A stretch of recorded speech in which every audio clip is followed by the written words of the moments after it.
Tonight we have to talk about several things. We're here to celebrate Brother Huey P. Newton's birthday. We're not here to celebrate it as Huey Newton the individual, but as Huey Newton, part and parcel of black people wherever we are on the world today. And so in talking about Brother Huey Newton tonight, we have to talk about the struggle of black people, not only in the United States, but in the world today, and how he becomes part and parcel of that struggle, how we move on so that our people will survive America. We are talking about the survival of a race of people. That is all that is at stake. We are talking about the survival of black people. Nothing else. Nothing else. Nothing else. And you must understand that. Now, why is it necessary for us to talk about the survival of our people? Many of us feel, many of our generation feel, that they're getting ready to commit genocide against us. Now, many people say that's a horrible thing to say about anybody. But if it is a horrible thing to say, then we should do as Brother Malcolm says, we should examine history. The birth of this nation was conceived in the genocide of the red man. Genocide of the red man.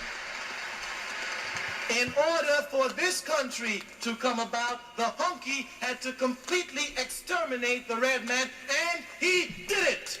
And he did it. He did it. And he did it where he does not even feel sorry, but he romanticizes it by putting it on television with cowboy and Indians. Cowboy and Indians. And the question we must ask ourselves is, if he's capable of doing it to the red man, can he also do it to us? Let us examine history some more. People say it is a horrible thing to say that white people would really think about committing genocide against black people. Let us check our history out. It is a fact that we built this country, nobody else. I'll explain that to you. When this country started, economically, it was an agricultural country. The cash crop on the world market was cotton. We picked the cotton. We picked the cotton. We did. So it is we who built this country. It is we who have fought in the wars of this country.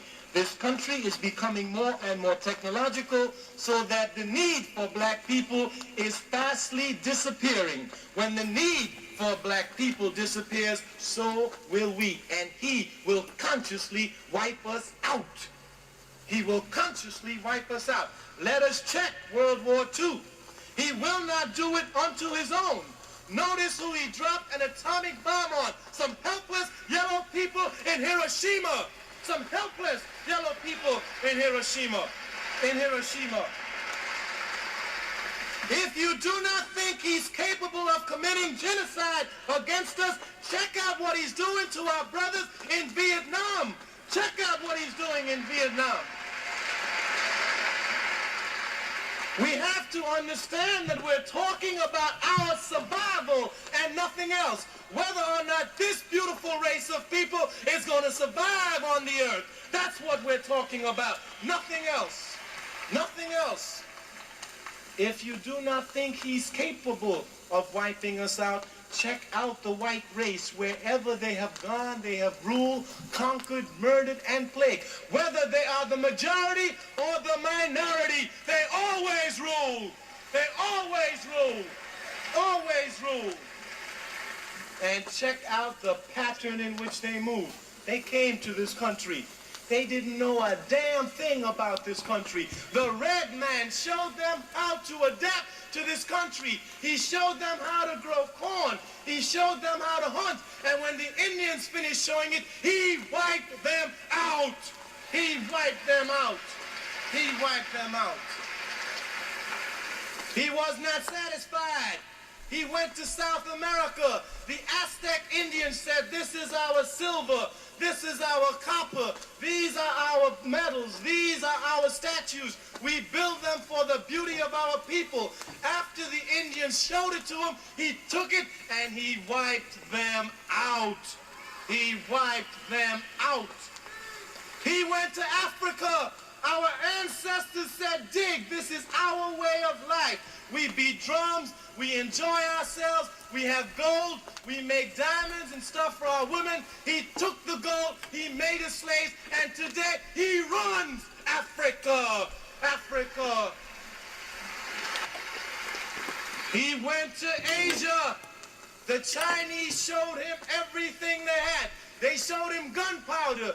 They said, we use this for fireworks on our anniversaries, on our days of festivities. He took it, he made it a gun, and he conquered China. We are talking about a certain type of superiority complex that exists in the white man wherever he is. And that's what we have to understand today, so that everything goes out the window. We talk about survival. That's all. They can cut all that junk about poverty program, education, housing, welfare. We talking about survival, and brothers and sisters, we gonna survive America. We gonna survive America. We gonna survive America.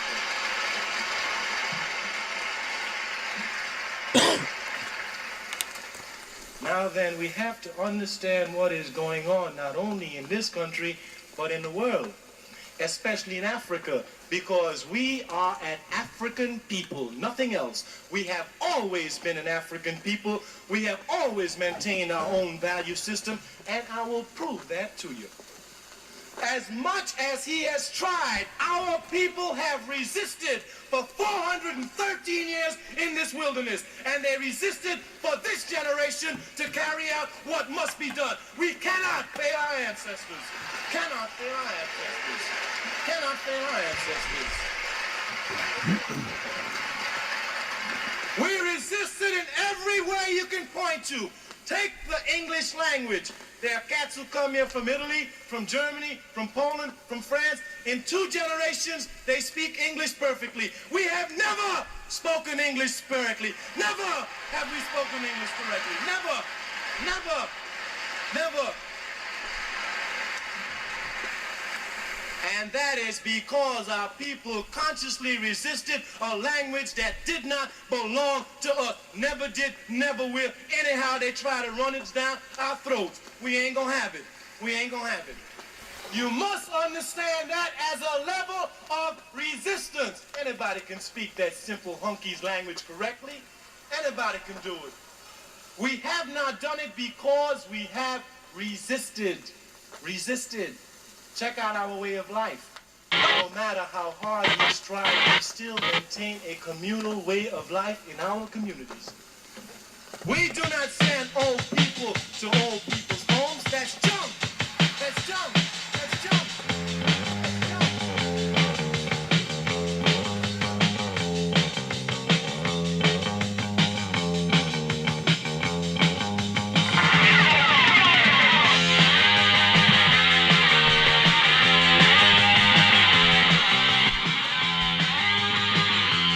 Hey fam, welcome to Punks for Progress.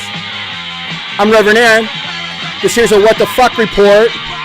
Looks like we got bitrate running okay, sorta. It looks a little freezy uppy, but that's okay. This camera sucks too. But hey, this is the Partisans. This song's called Partisans. That fucking rules. But I got a number of things queued up for us. I'm going to talk some shit on Newsmax. I got a One American News Network video queued up.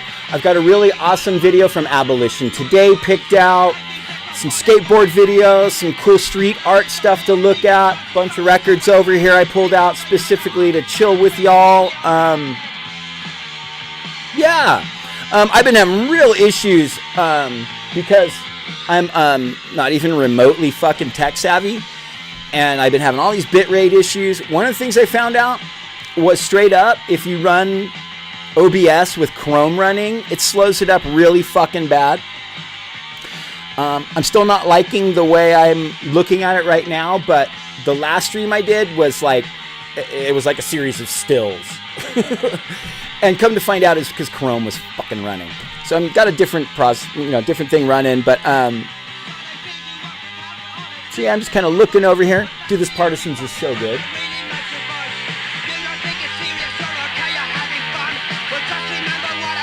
That doesn't look bad at all. We can do a what the fuck report with the way this looks. We'll embrace a little janky.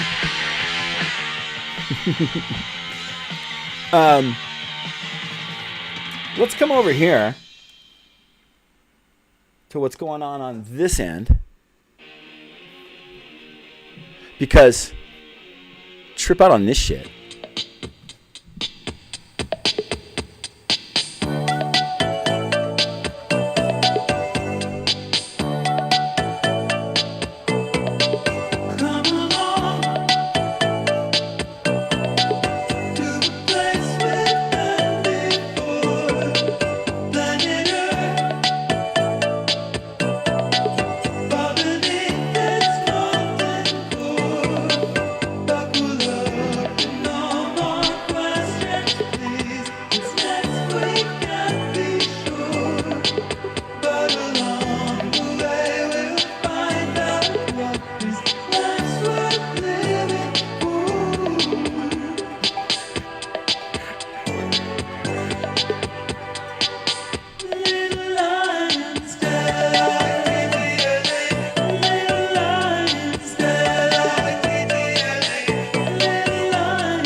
Oh, there's more.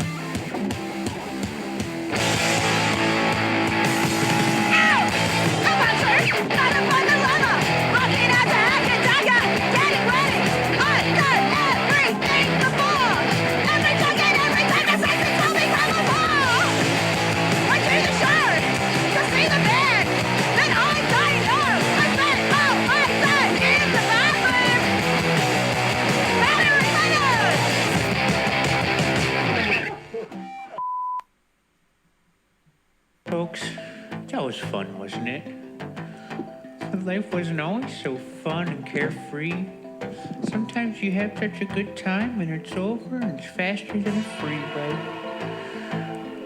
For Landon Lamigan, life has had many ups and downs, namely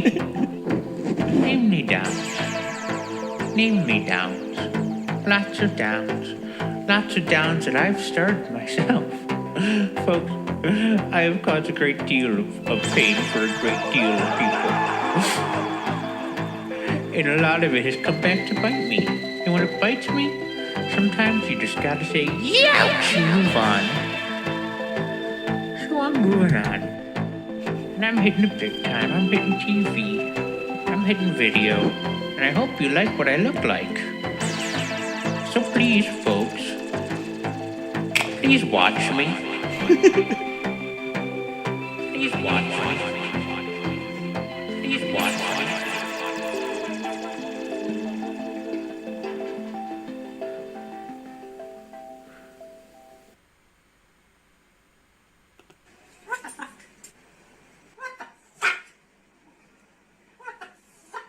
I'd like to dedicate this one to Punks for Progress. Punks for Progress. This is for my brothers and Punks for Progress.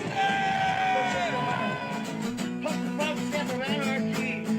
Fight for your liberty. We don't want your government. We don't need your services. I'm an anarchist. I'm an anarchist.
Punks for Progress on YouTube and Facebook. Thanks, brother. That sounds right up my alley. It's always a good day when you hear a punk say the word righteous.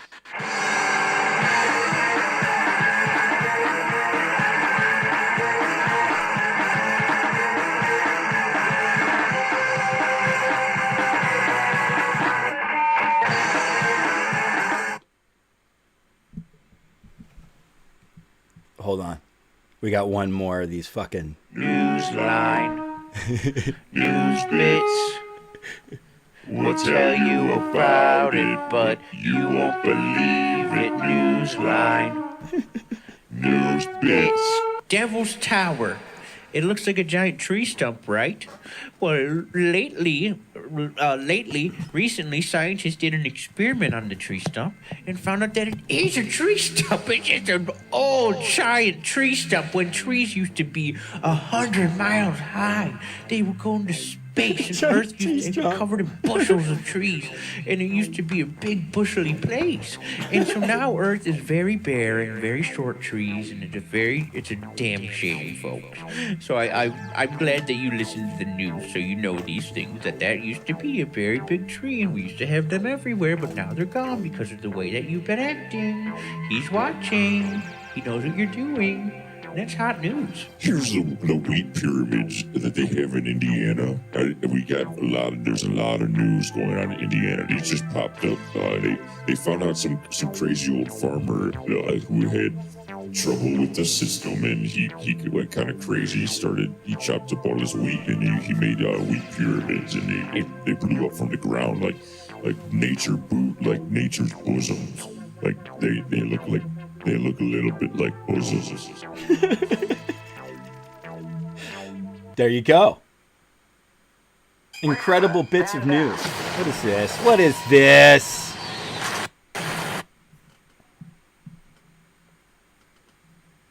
Skipping. Oh, shit. Oh, no.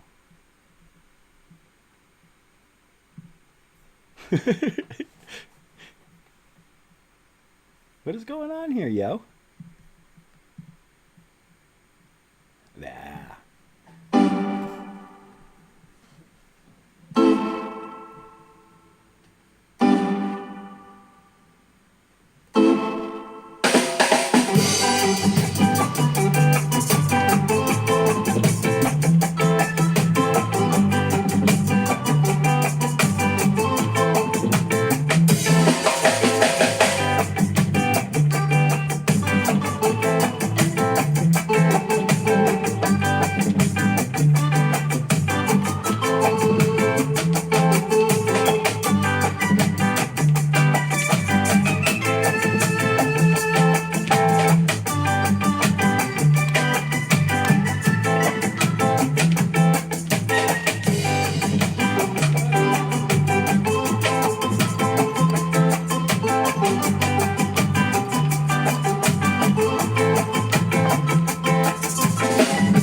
check this out, fam. This here is the most recent Abolition Today video. Abolition Today.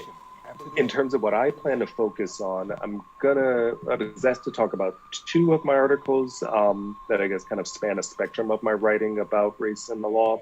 So the first one is called a 13th Amendment Framework for Combating Racial Profiling. And that one, I think, was published maybe in 2004, 2005. It was one of my first big articles. And that one looks at the issue of racial profiling through the lens of the 13th Amendment and through a lesser known aspect of the 13th Amendment, that it prohibited not only literal slavery, but also what its framers called the badges and incidents of slavery. Those modern day conditions that are a legacy of slavery or that were an outgrowth of it.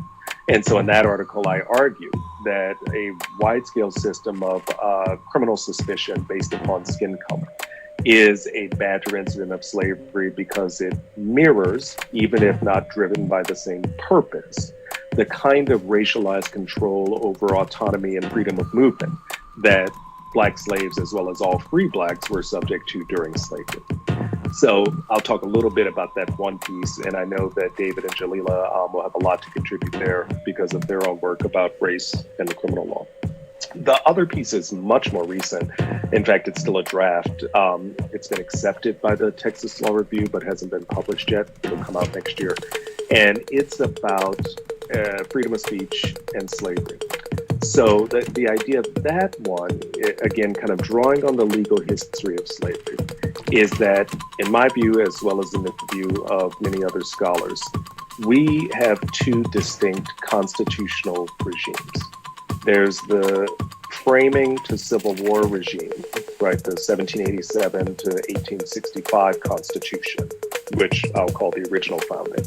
And then there's what's referred to as the second founding, the post-Civil War constitutional amendments, as well as federal civil rights statutes, that the people at the time who adopted them thought of as representing a second American Revolution, a second founding of the nation, in turning away from a society based on racial slavery to one who, at least in its fundamental charter, would be based upon freedom and equality for all persons, not merely a subset. In constitutional doctrine, as you'll recall, the cases, and indeed I would say probably most professors, spend very little time talking about the second founding as a new constitutional moment. We talk a lot about specific provisions from the post-Civil War Constitution. You spend a ton of time on equal protection, due process, privileges and immunities, etc. But in general, when we talk about the pre-Civil War Constitution, we tend to act as if the second founding moment never happened.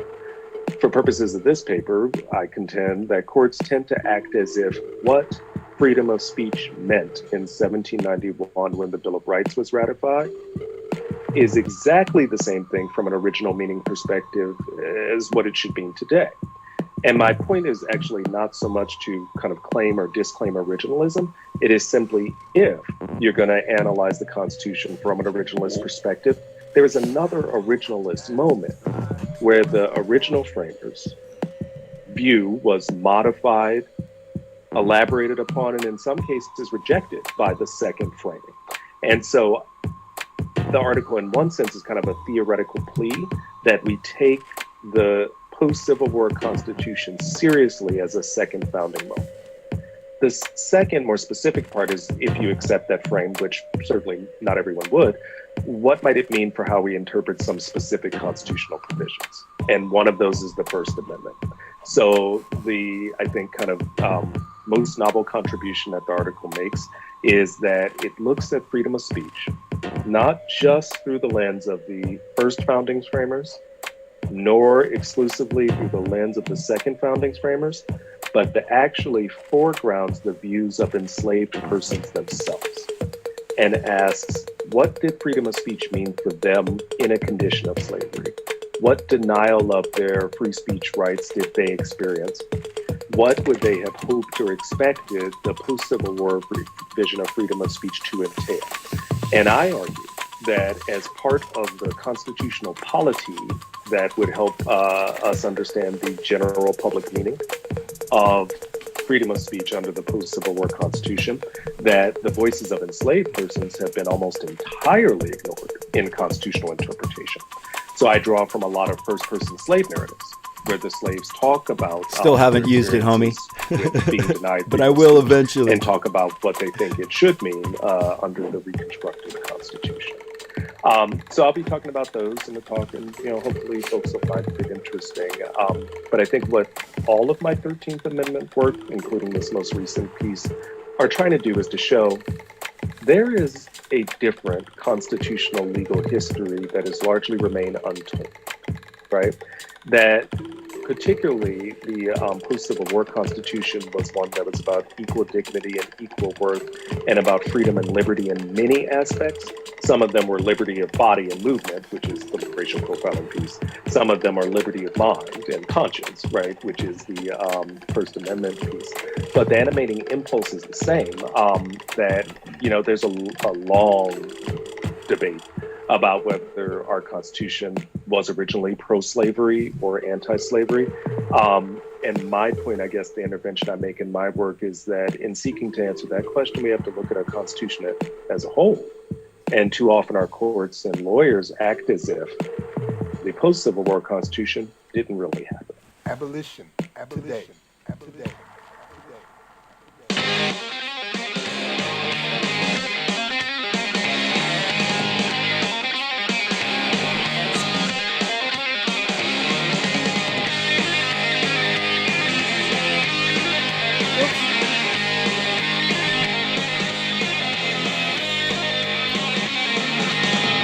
The harbor under dungeon in the morning.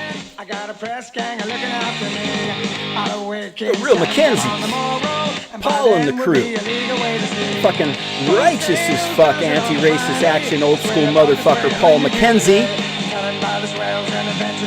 I had the very, very fucking fortunate pleasure to have booked a couple shows for Real Mackenzies and played with them a couple times. Yeah. This song's called Cross the Ocean.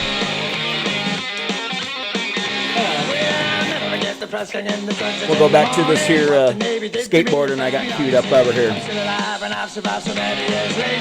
As big a buccaneer as I could claim to be.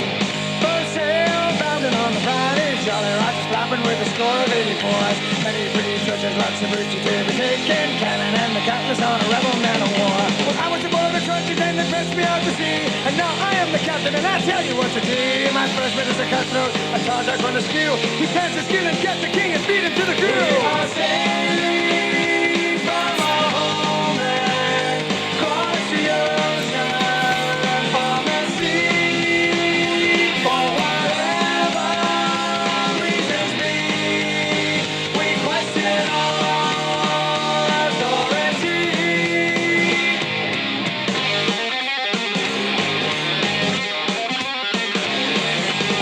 Full sail, bouncing on the briny, Jolly Rogers flopping with the score of 84s. Many pretty treasures, lots of booty to be taken. The cannon and the cutlass on a rebel man of war. We are sailing from our homeland, across the ocean, on the sea, for whatever reasons be, we question all authority.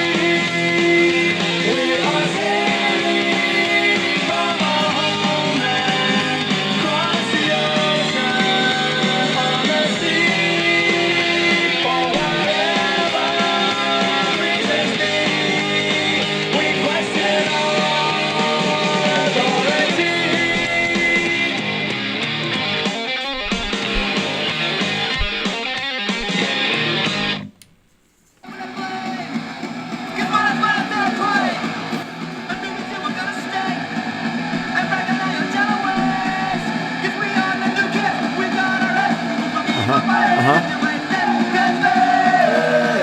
That's Black Eyes. Touch Fist, Black Eyes. We're aiming for a different goal. Succeeding where the hippies fail. But when they shoot, you can bet. When people that are drugged out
This is The Man is the Bastard. Capitalist Casualty split 12. On the wrong speed. One more time. This is The Man is the Bastard side.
Fucking A. And I'm gonna let more of this play because it's so fucking good.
Fucking good, fam.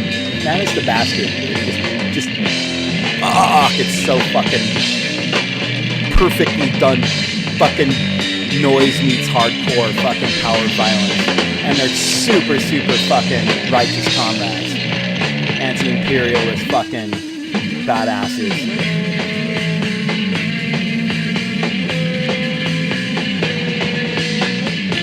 Although rumor is the woman that was in Third Rock and then had her own sitcom as a kid. Or not Third Rock, but God, what was the other TV show about the nerds and whatever? Anyway, apparently she like provided funding for Man is the Bastard was always the rumor. I don't know what. Anyway, they fucking rule.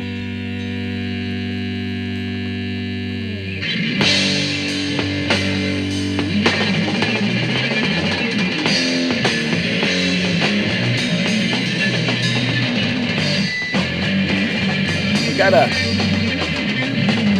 One America News video queued up next.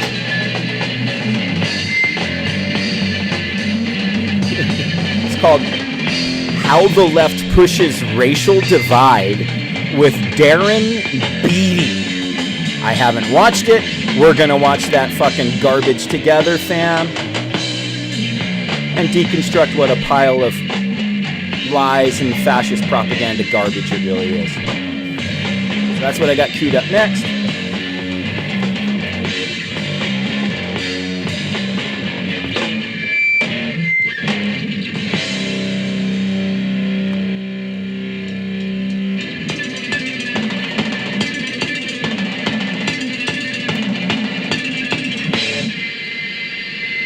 It can be said that in any human relationship, and indeed among other mammals, one person is constantly maneuvering to imply that he is in a superior position to the other person in the relationship. This superior position does not necessarily mean superior in social status or economic position. Many servants are masters of putting their employers one down. Yeah. Fucking Man is the Bastard, dude.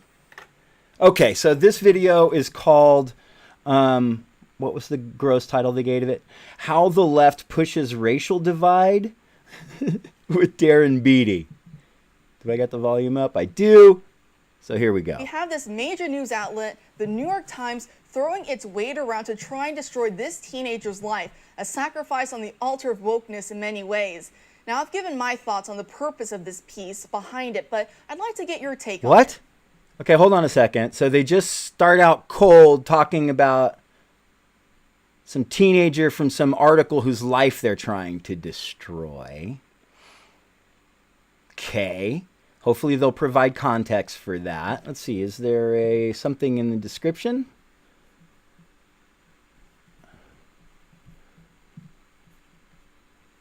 No. Tired of censorship from other social media platforms? Okay. So, all right. Let's get back to it, see what the fuck they're babbling about.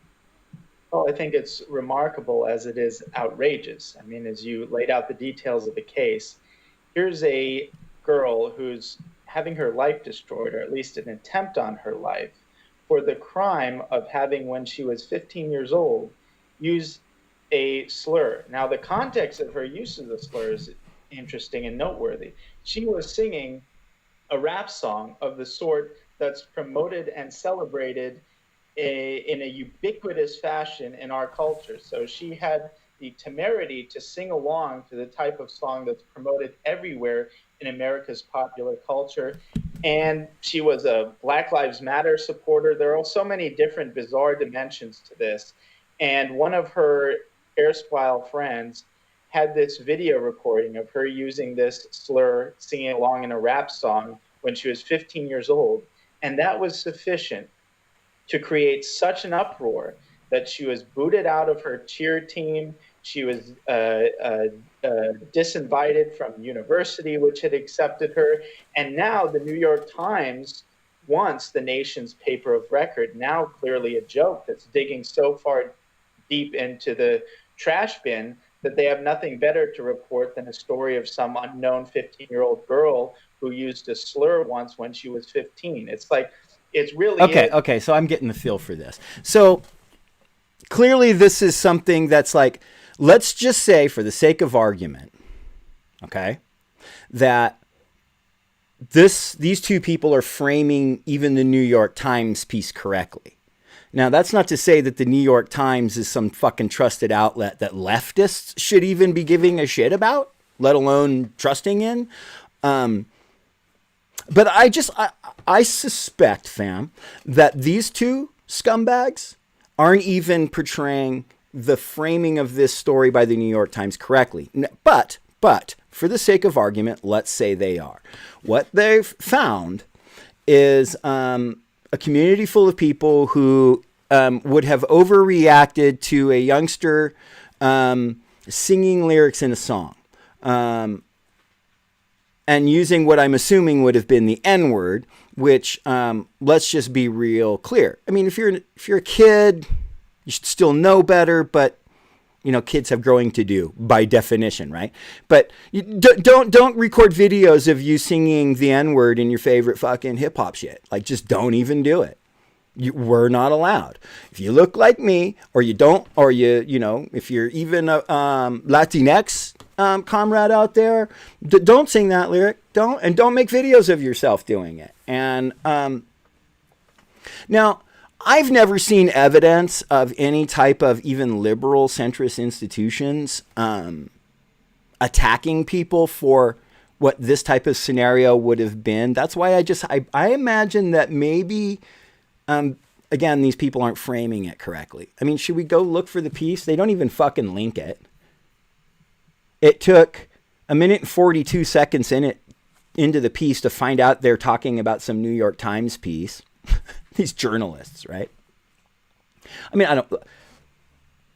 but so the framing is that this random kid went through all this shit. So that means what? That's the same thing. That is why we should let Trump and a bunch of Nazi ass fucking genocidal fucking tyrannical pieces of shit say whatever they want in our social media spaces? Even if she was not accepted into college because she sang a stupid lyric and you know made a mistake in that way, even if that is true, which I doubt,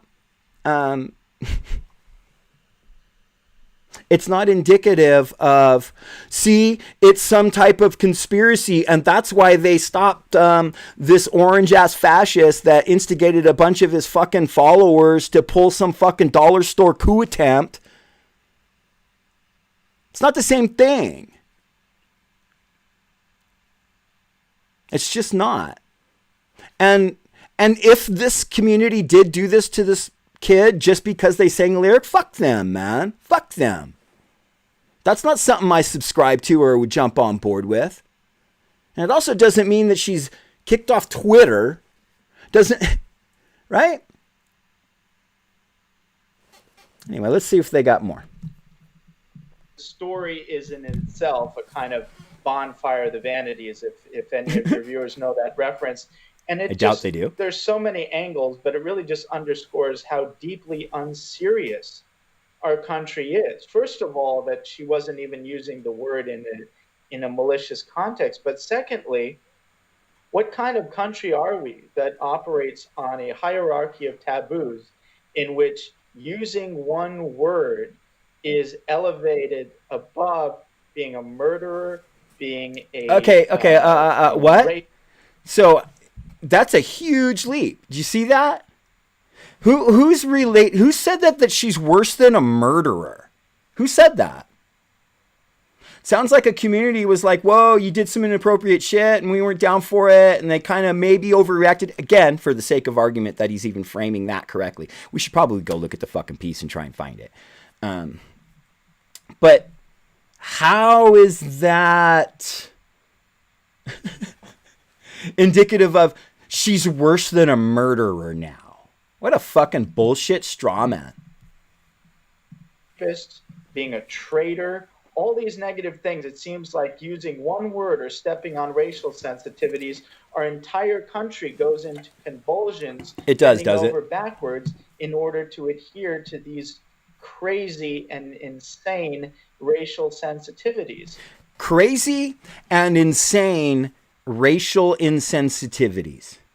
So it's crazy and insane to go, whoa, hey, you use the N-word, and I don't appreciate that. I got to find this piece. Let's go.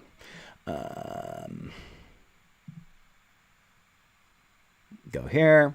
That's right. We duck, go. He said New York Times, right? We'll just see. This must be a recent. This video is actually kind of a few days old. So it may not be their most recent piece. A year of coronavirus devastation, Biden official warnings, prospect of pardons. I answered the call of my president, rioters say. Navalny arrested, Kamala Harris, wake history, Phil Spector died. Yeah, gives a shit. God, I don't see, I mean... So whatever this story is, look, fam, look how far I'm scrolling through and I haven't found anything that looks anything remotely like what they're talking about. So it's this deep buried thing that may or may not even be a fucking New York Times story. Social media posts lead to arrest of New York man for role. Family reaches 3.5 million, more than nothing.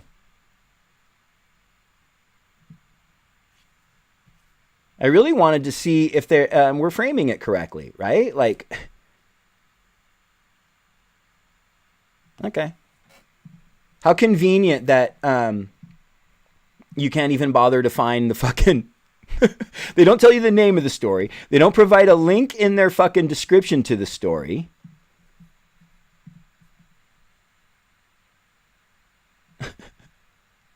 Unbelievable. All right. Pudnard, let's see what you got here. It's the markings of a country that's fundamentally unserious.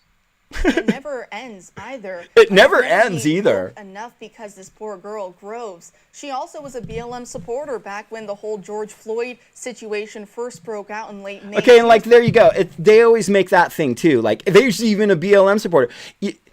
You can support BLM and then have said some stupid shit to have the community go, yo, that's inappropriate. Which, again, I'm thinking that's the only thing that happened. Was she, like, received some backlash? Or it was more than her just singing along with a song. I have to... to have it mean that you don't get accepted into a college is... It just... You don't sing along with a rap song in a video and then get fucking kicked out of college for that. Or unaccepted into a college. That's not a thing that happens. So I'm going to venture to say that whoever this, I'm kind of starting to think might be an imaginary person for an imaginary article. But I think this imaginary person probably, if they do exist, did something a little more than sing along to a song.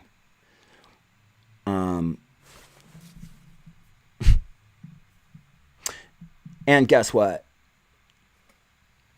If she, it's like, it's not a team. It's not like, oh, you shared a BLM hashtag, so we're now in agreement on everything in the whole world and our politics are completely aligned. You know, the right wing gets so mad when we fit them accurately into their various fucking bubbles and echo chambers, right? But they constantly they do that to us. They literally, like, there is so much complexity on the spectrum of the left, from centrist liberal to actual leftist, and in real leftist, differences between different types of leftists. And just because you, like, supported BLM is not a license. No one on that spectrum, in any part of that community, is going to be like, oh, you supported BLM once, so we're just going to let you act like a shithead, without addressing it or confronting it. But no. This imaginary person shared a BLM thing once, so we're all on the same team. So now we're all hypocrites. You see what major leaps they have to go to? It's so fucking... Posting online, saying to go out there and to mobilize, to march, and to protest, and yet she started getting all these flooding of all these comments. And you look at the bottom third is the left profits from pushing racial divide. Where's the example of anybody profiting from this? I mean, at the very least, if it is a New York Times story, which I imagine it's a New York Times story somewhere. But the notion that they're even profiting from this story is ridiculous, because it's not some major headline. It's not some huge story the New York Times is pushing. I scrolled through days of their stories and couldn't find it. And so who's profiting from this other than One America News Network? And you know, this is so telling about their audience, because they don't even need to provide the framework. You know, us on the left, we need to see the New York Times story. We at least need to see a clip or see the headline to know, one, okay, yeah, there is a story that this person, if it's even from people that we trust on the left, it's like, let me see the source you're talking about so that I can maybe go check it later myself if I want to. Because even if it's a leftist commenting on the story, we might, as other leftists, disagree with that particular leftist narrative. We would never get away with being like, the New York Times did a thing, but their audience doesn't care. No one that is a regular viewer of One American News Network is going to like, you know, run out and double check the New York Times to see if what they're telling us is accurate. They're going to go, yeah. All those liberals that are in cahoots the Nancy Pelosi Bidens that are in cahoots with the Antifas and all the, communists that Biden is being influenced by, they're all doing this thing to this young girl. It's all the same thing. And did you see they hit freaking Orange Twitler off of the tweeters because what? What did he do? Practices free speech and isms, and then his followers, all they did was like murder the cops they've been pretending to worship for the last 5 years. What? See the left profiting somehow.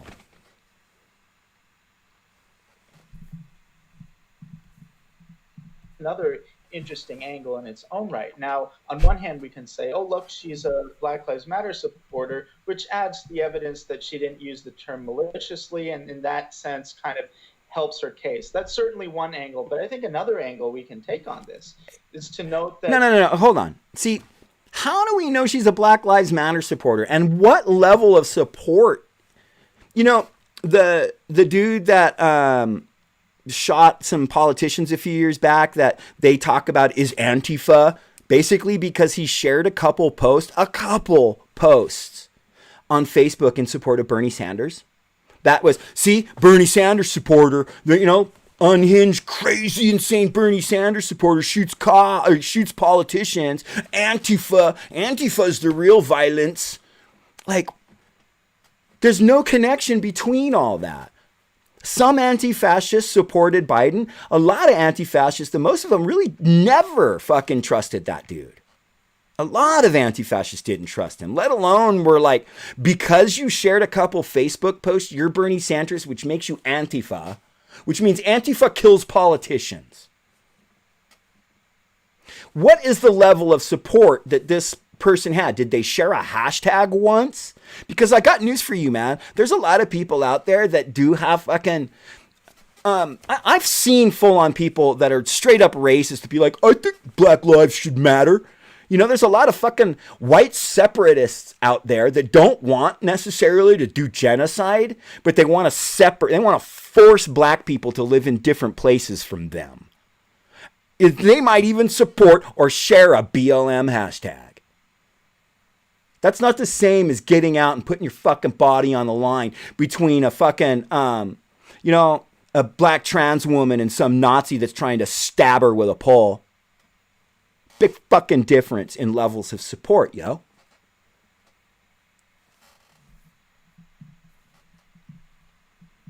Being a Black Lives Matter supporter does not inoculate you from this virus. This virus of what? Having a problem with racist fucking language. I mean, that's at the root of whatever this story is something to do with her uttering something racially insensitive. Now, if we want to say that the people, if that's all she did was sing a lyric to a song and posted video of it, and she was literally not allowed into a college or kicked off her, high school team or whatever, that's inappropriate. I wouldn't support that type of fucking response to that at all. At all. And I don't know any fucking leftist comrade that would be like, whoa. The first step is you go to them and you be like, hey, what you said was inappropriate, and and insensitive to people who have been, abused and oppressed by fucking this disgusting ass white supremacist fucking patriarchal America caca. Maybe do better next time. I've heard leftists say that kind of shit to people, and then generally the person goes, "Oh shit, I didn't even think about it. My bad." But then if they double down, it's like, why are they doubling down? And then the community's going to double down. But if they go, "Oh shit, man, my bad," everyone's going to be like, "No worries, yo. It's all good. Like, just don't do it again and be more sensitive to it. Maybe learn a little more, or maybe just don't talk for a little while." Like, it's not some broad systemic thing where we're massively insensitive. It's, the right is the one that has fucking hardcore inner fights and inner turmoils over purity tests. Straight up. If anything, associating with the woke mobs increases the probability dramatically that they will destroy you.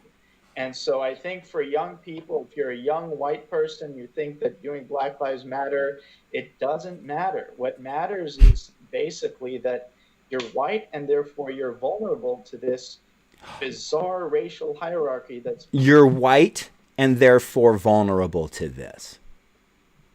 So there's them framing Black Lives Matter as a whole as being out to attack white people. Because some kid did or may not have said something racially insensitive, and this kid's community may or may not have overreacted to it. And this kid apparently has some type of loose, unenunciated or unarticulated connection to or support of Black Lives Matter.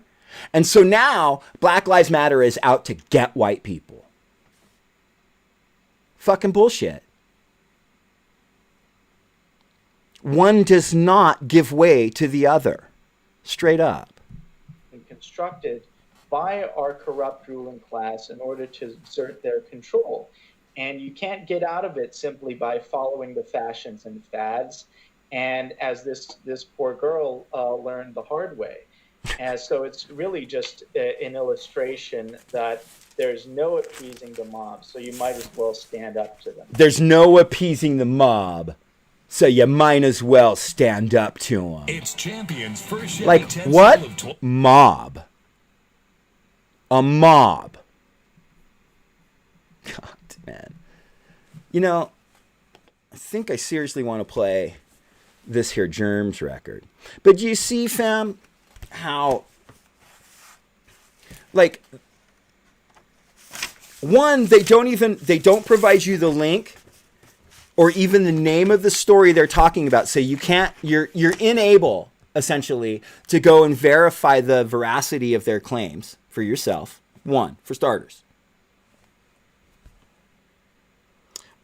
Two, I think we're going to play two songs. Speaking of two, What We Do is Secret and, of course, Communist Eyes, right? Come on. But so first they can't, they don't provide you the context that you need and to go test the veracity of your claims yourself. Then they make some pretty harsh claims that I don't find reminiscent of anything I've ever experienced in a number of different leftist spaces. I've just never heard of anyone ever actually being having their acceptance in a university fucking rescinded because they sang along with a rap song in a video as a minor, like a 17-year-old kid. Like maybe if you're an adult, like well into your 20s or 30s, and you did something and it was inappropriate, maybe. But it would have to be in context with a lot of other behaviors. Just never heard of this. So there's, so it's these wild, exaggerated claims of overstep in community response. And again, if for the sake of argument that was all true, though, I would deeply criticize the community that would have responded in that way. And But I just don't think that's the case, right? And like, then the third part is, okay, so she supports BLM. And they'll even attack her. Who's BLM? Like, they said that the university and the high school like didn't let her on the team anymore, and a university rescinded their acceptance of her. BLM is not a high school sports team or a university. That's not BLM. Okay, so it's making, this is this age-old John Birch Society fucking fear-mongering garbage of, it's like, no, there's always a deeper, more nefarious fucking thing going on. It's always a plot. It's never what they say. And it's behind academia and the intelligentsia. All the universities are awash with this thing that you have to be afraid of. I mean, are you fucking kidding me? Universities are being led around by the nose by BLM. Are you fucking kidding me? That's just bullshit.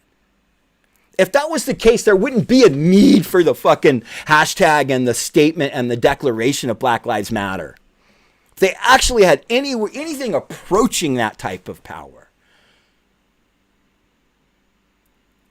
But that's Black Lives Matter, and it's mobs. It's mobs now. What mob? What mob? A high school fucking sports team and a college fucking unacceptance that may or may not have happened. And then now, because BLM somehow is the one behind all of that and did that to her, that means BLM is out to get white people. That's what this motherfucker said. Out to get white people, man. I mean, not word for word, but in no uncertain terms.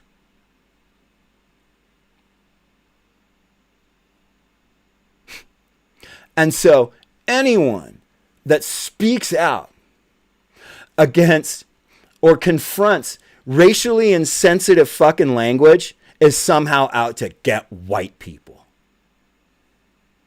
It's disgusting. It's fascism. It's racism. I mean, makes me want to listen to the Germs, dude. Maybe look at some fucking art video.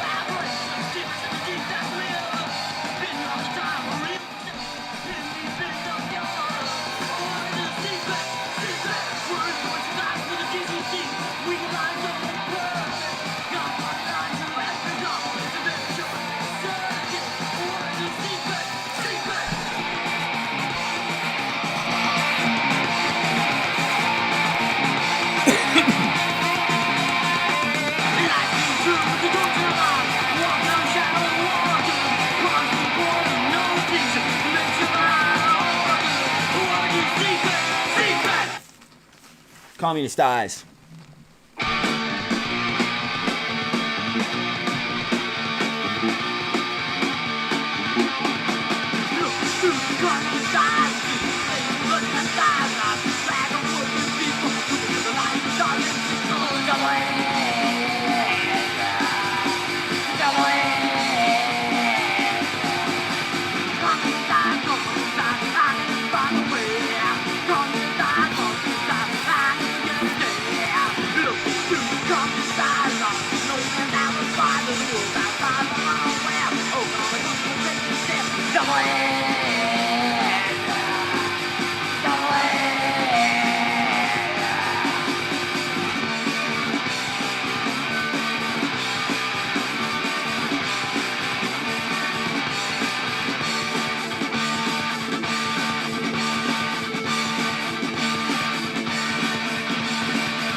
Come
Jesus fucking Christ. This is Larry from Ricketts, Larry and the Go Nowheres and Everything Must Go, with one of the members of Neurosis, I believe on bass, and the drummer from Neurosis, and the bass player from Screw 32. This album fucking rules.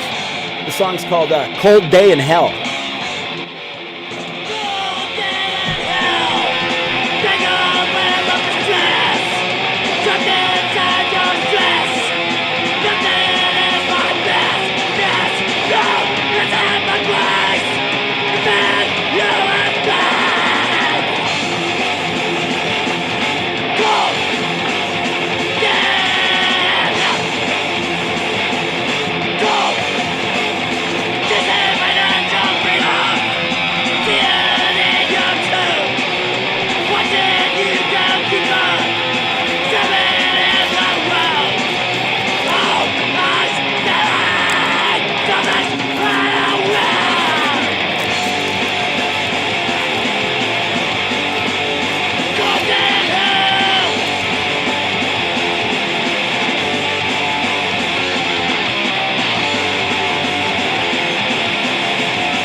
Mea Culpa. Check out the name of the album, though. You gotta understand, this album's at least 15 years old. I'm still waiting for America. Mea Culpa. They put you in a mask. I just think that's... I mean, look. You better be wearing a fucking mask out there, okay? But they did put us there. We shouldn't have to be wearing them anymore. If this COVID shit was handled right, we wouldn't have to be wearing masks anymore. North Korea isn't wearing masks anymore because they handled their shit. Just saying, fam. Anyway, Mea Culpa, great fucking song.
This is one of my favorite records, but this is from Skankin' Around the World, the International Ska compilation. This is the Toasters with Thrill Me Up.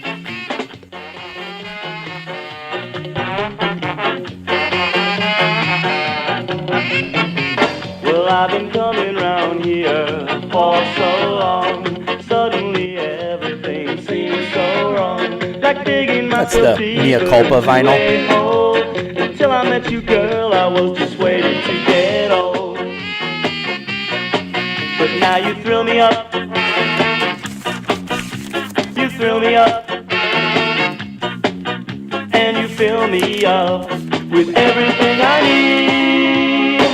It's not that easy for me to explain without embarrassment, girl, and lots of pain. You know that I'm not used to all this honesty. This whole love thing is such a risk to me. Disconnected. Here, I'll come over here and give you something to look at, though.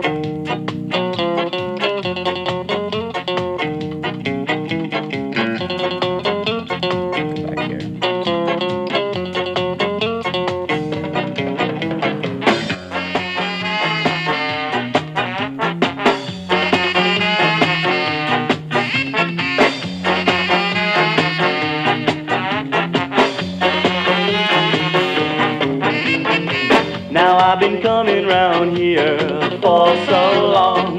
Suddenly everything seems so wrong. Like digging myself deeper into a hole. Till I met you, girl, I was just waiting to get old. But now you thrill me up. You thrill me up.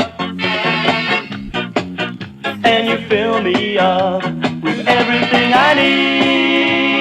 What do you do to me, girl? Thrill me up. What do you do for me, girl? Thrill me up. You thrill me, thrill me. Thrill me, thrill me. I don't want to see you one more time. Turn around and you'll be mine.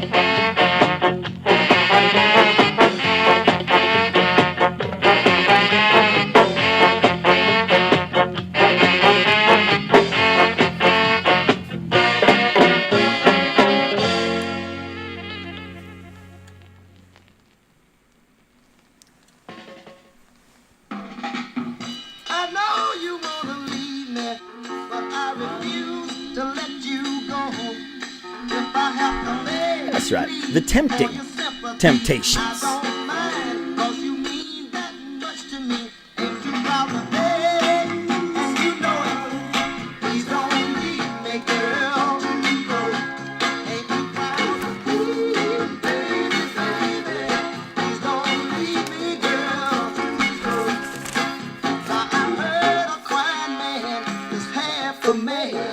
With no sense of pride, but if I have to cry to keep you, I don't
Clash off of London Calling.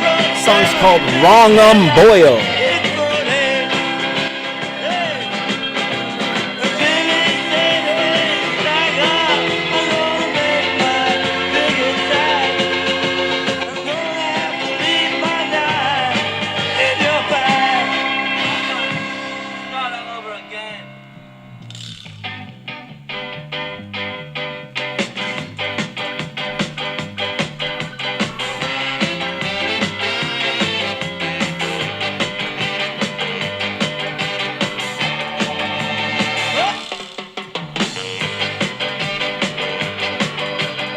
Why do you try to cheat and trample people under your feet? Don't you know it is wrong to cheat the crying man? Don't you know it is wrong to cheat the crying man? Well, you better stop. It is the wrong boy. Lie, steal, cheat, and deceit. It's such a small game. Don't you know it is wrong to cheat the crying man? Don't you know it is wrong to cheat the crying man? You better stop. It is the wrong boy.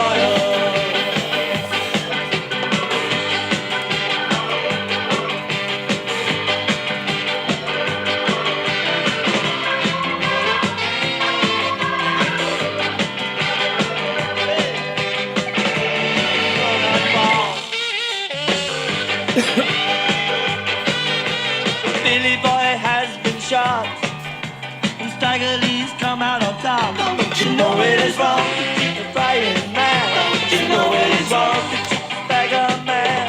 You better stop. Hey, it is the wrong boy.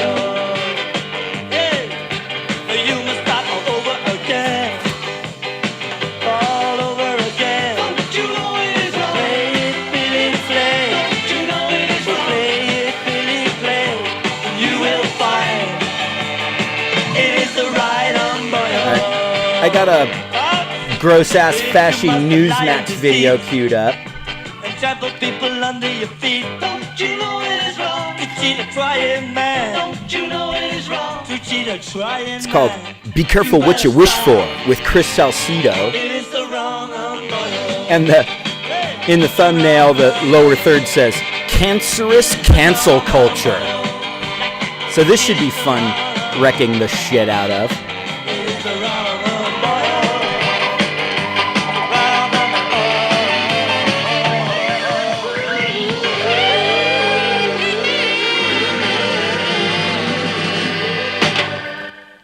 All right.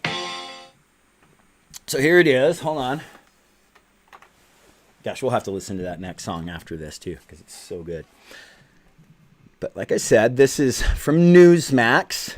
Video's called Be Careful What You Wish For, ... with Chris Salcedo. I haven't covered a Chris Salcedo video yet. I'm going to venture to say he's a fucking piece of shit.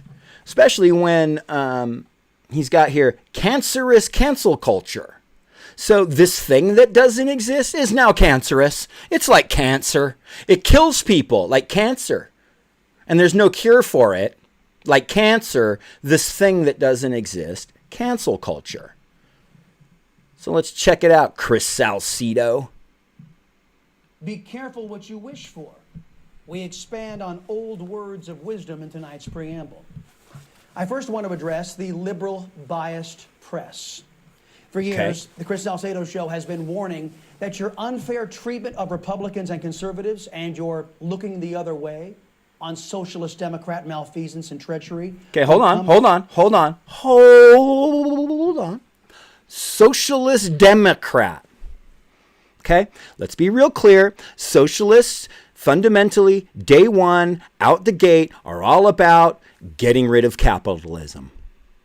That's it. There it is. Socialism is like, yo, let's take a close look at what capitalism really is and how it actually affects, the workers and the bosses, and determine that, oh shit, it totally exploits everybody and it's awful. Let's get rid of it.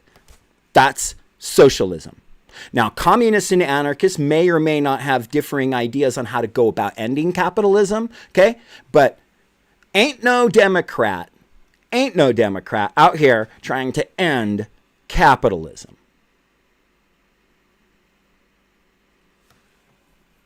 So, there's no such thing as a socialist Democrat. Back to bite you. Hold on. I'll back it up, Will. Unfair treatment of Republicans and conservatives, and you're looking the other way on socialist Democrat malfeasance and treachery. Like what, though? Like, okay, obviously there's no such thing as socialist Democrat but what malfeasance and treachery has been looked the other way on? What specifically? I mean, I can point to a lot of things that Democrats have done that have been fucking awful. Awful, awful, awful for people all over the world. But I can tell you this, every time I look at it, they did it in total congruence and concert with the Republicans. I can point to malfeasance and treachery of the Democrats, but this motherfucker ain't gonna like what I point to because the people he fucking licks the boot of are complicit in what I would point to.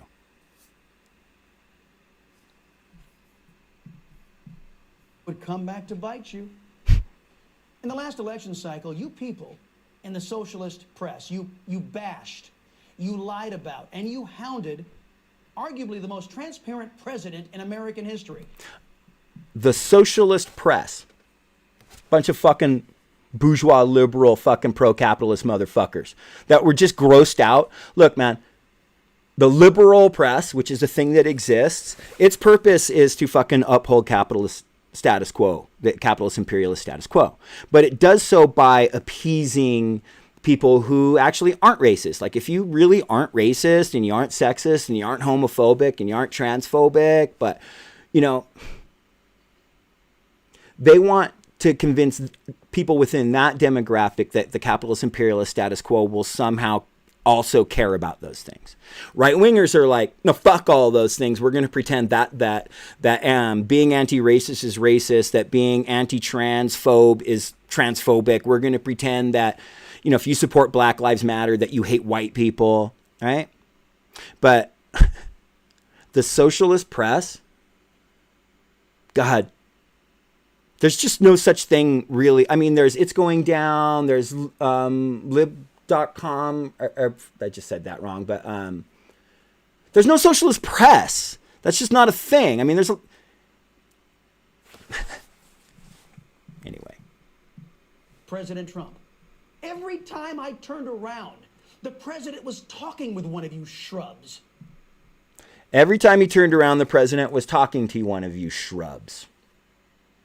So that makes him really transparent. So because he talked to people in the bourgeois, liberal, pro-capitalist media, that makes him transparent somehow.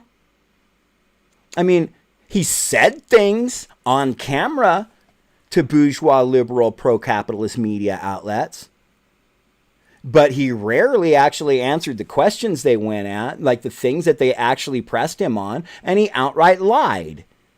The vast majority of his comments were proven to be outright lies. So I don't understand this transparency thing. Being full of shit and just talking propaganda points to a fucking bourgeois, liberal, pro-capitalist media source is not him being transparent to the socialist media. Giving you exclusive interviews, it infuriated me. I couldn't fathom why Trump would devote so much of his valuable time to a press that committed themselves to delivering for my and Trump's political enemies, the socialists.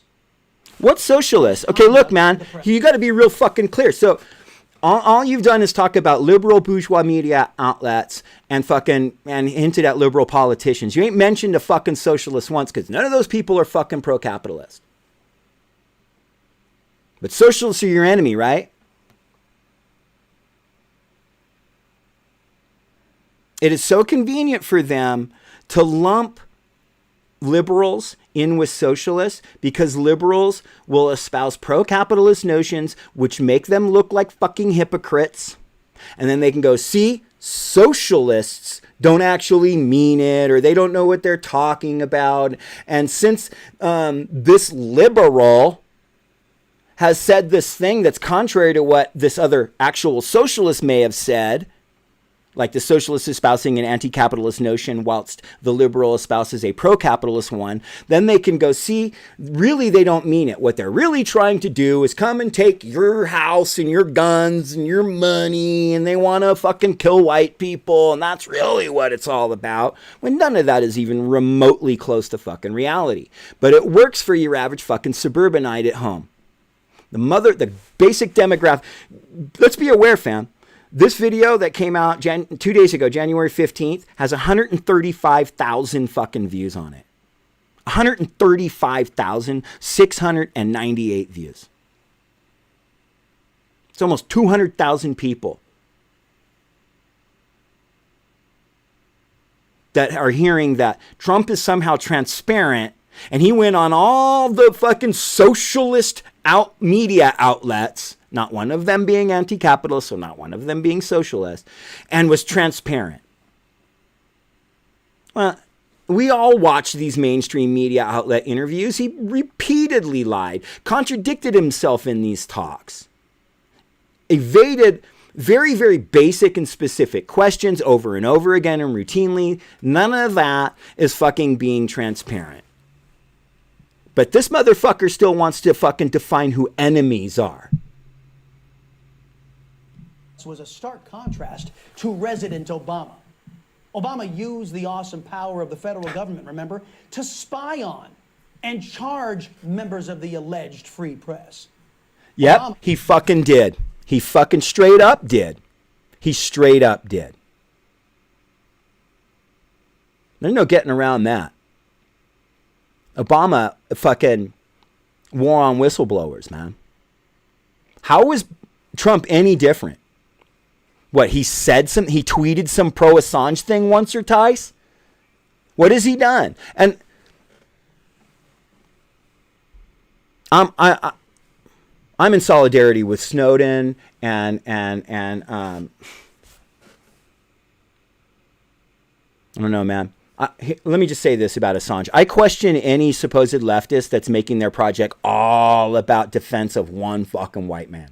However you feel about Assange, I'm more in solidarity with Chelsea Manning and with Edward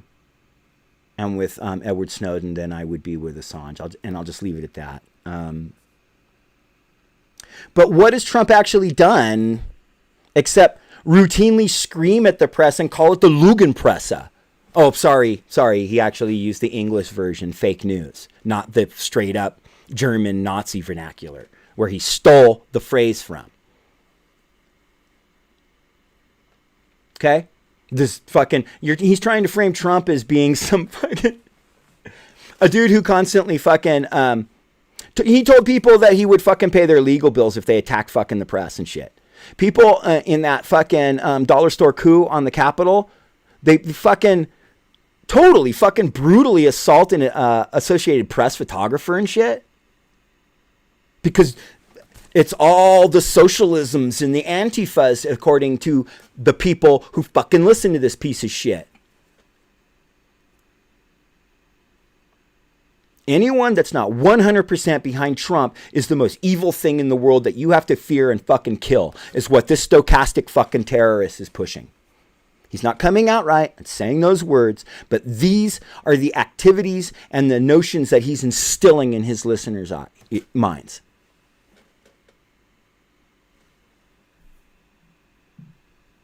Fuck Obama and his war on whistleblowers. Fuck Obama for giving this fascist scumbag the talking point he just fucking barfed up. If Obama was ever a fucking friend of the left, he would never have attacked the press in the way that he did, giving this piece of shit the talking point he just barfed. Obama is not my friend. He's not a socialist. He protected the capitalist and imperialist status quo. But he did it in the traditional sock-dem liberal fashion, which was to appease people left of center into thinking that something was being done about personal freedoms, civil rights, and so on. Obama ain't my fucking ally or comrade. After promising to be the most transparent administration in history, blah, blah, blah, he turned out to be one of the most secretive, according to the Washington Post's media columnist, Margaret Sullivan.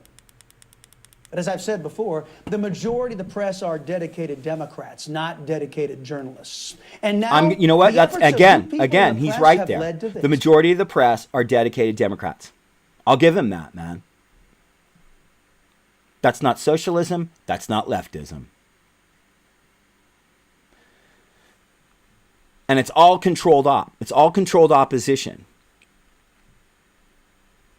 The centrist, liberal, pro-capitalist, bourgeois press is framed by the right-wing media as being far left and fanatical and associated with actual leftists and anti-capitalist communists and anarchists, which it's not in any way whatsoever.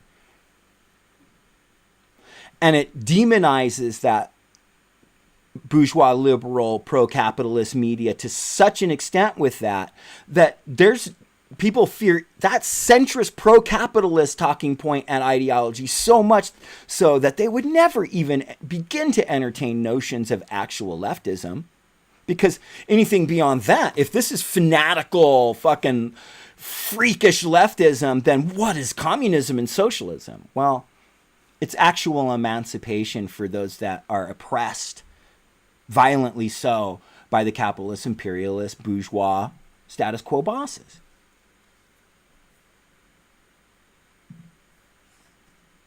Sullivan.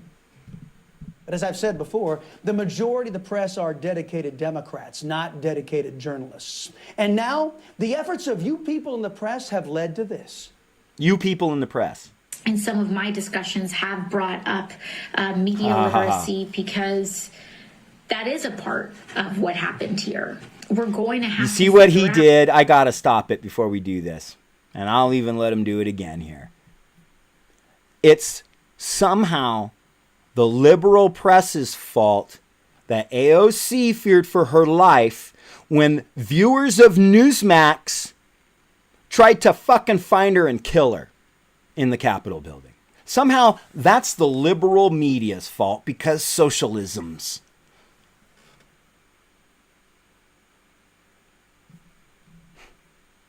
Discussions have brought up. Blah, blah, blah. He turned out to be one of the most secretive, according to the Washington Post's media columnist, Margaret Sullivan. But as I've said before, the majority of the press are dedicated Democrats, not dedicated journalists. And now, the efforts of you people in the press have led to this.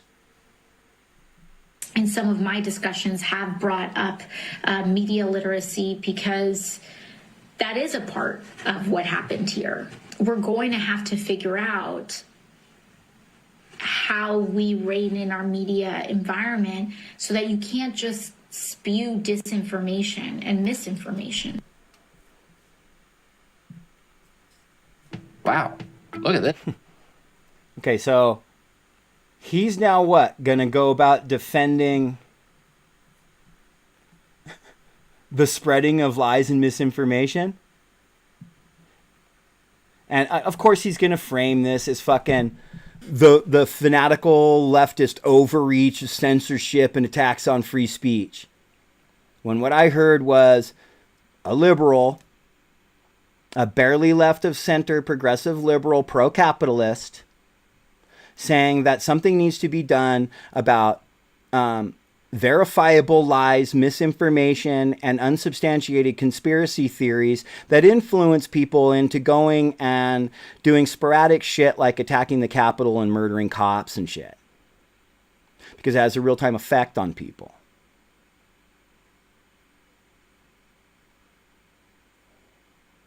But he's going to act like her saying, hey, man, something needs to be done to curb that there, you know, it's some kind of fucking real Nazis coming for your free speech-isms. Here we go. The leader of the squad is now promising to rein in you folks in the press. Now, many of you will dutifully comply, willing to sell out your country and the American people so you can keep a job.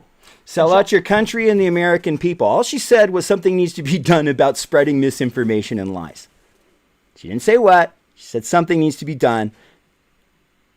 Because look, man, the bourgeois, pro-capitalist, liberal press constantly fucking parroted all these fucking... They demonize it. They said QAnon is, you know, they told the truth, that they're a bunch of brainwashed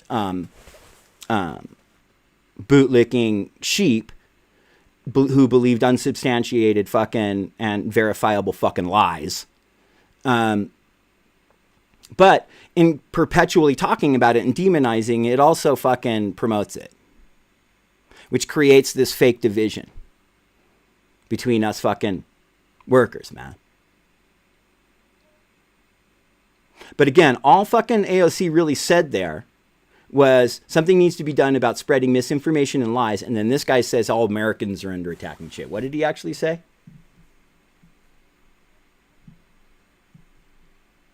Many of you will dutifully comply, willing to sell out your country and the American people so you can keep a job.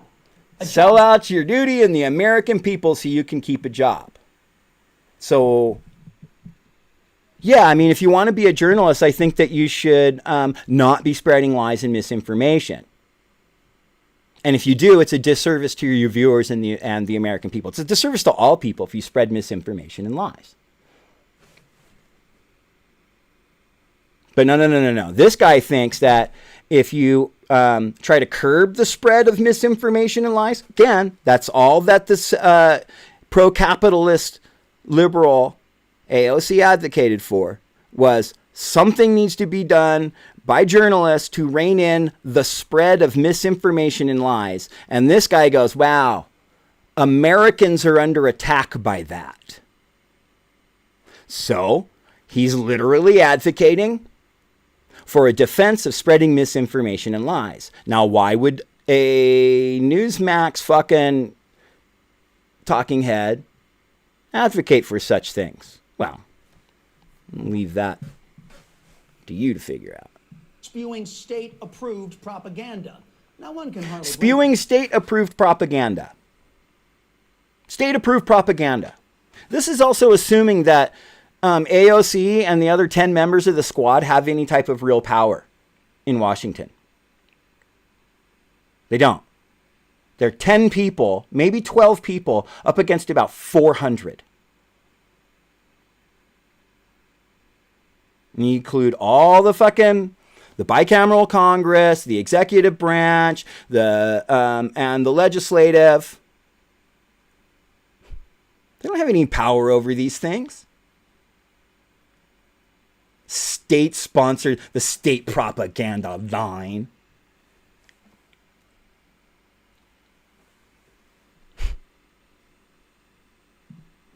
Many Americans would do the same thing to protect their families, keep a roof over their head, and food on the table. Would do what? Would spread misinformation and lies? Again, that's all she fucking advocated for, was that journalists need to rein in the spreading of misinformation and lies.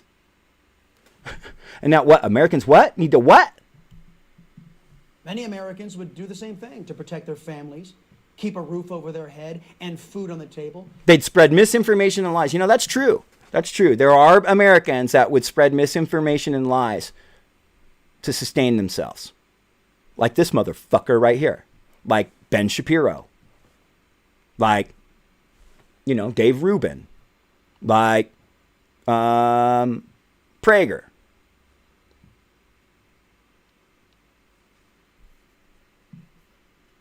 Countless left-wing governments have seized control over their media using the same tactics on display by collectivists in Congress. Okay, give me an example then. Give me an example, you journalist. That's what you would do right here. You would go, boom, here's an example, boom, here's an example, boom, here's an example. And let me make this clear for people who don't know. 3 sources. 3 sources to back your fucking claim. That's journalism 101, yo. 3 fucking sources to back your claim. But there's countless examples of leftists. Man, I wish there was countless examples of leftists saying, hey man, we need to rein in, you know, leftist governments reining in misinformation and lies.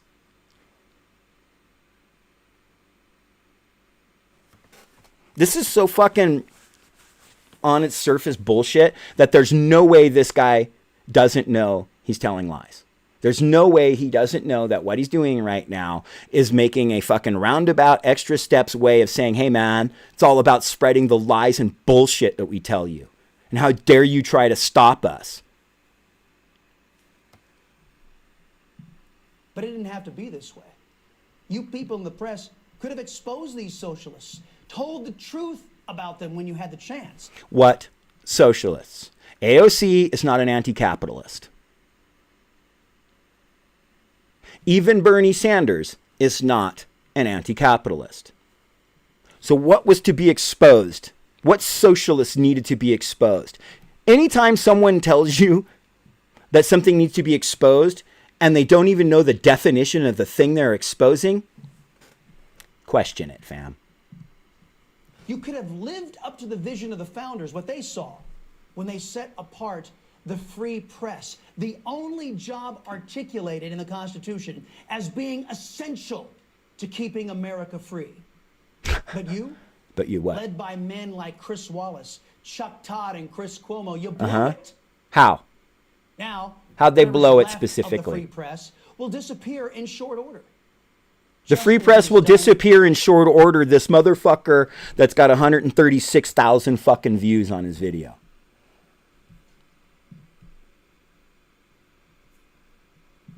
Centuries when free countries have fallen to collectivist thought. Give me a break, man. This is so extreme sky is falling garbage. AOC, the clip he showed, had her saying something needs to be done to rein in the press about spreading lies and misinformation. And this guy has now literally equated that to the entire nation fucking crumbling. The next group I want to address is the GOP. In particular, I'd like to address Liz Cheney, Adam Kissinger, Fred Upton, and the rest of you folks in the Gang of 10 who voted to impeach President Trump. In the last 48 hours, we as a nation have learned some things.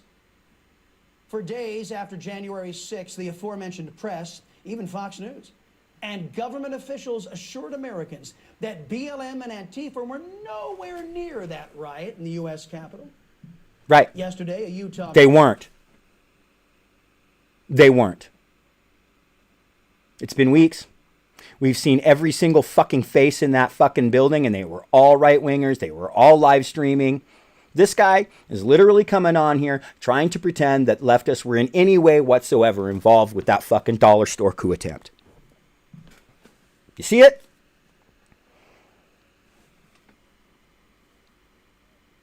You see it?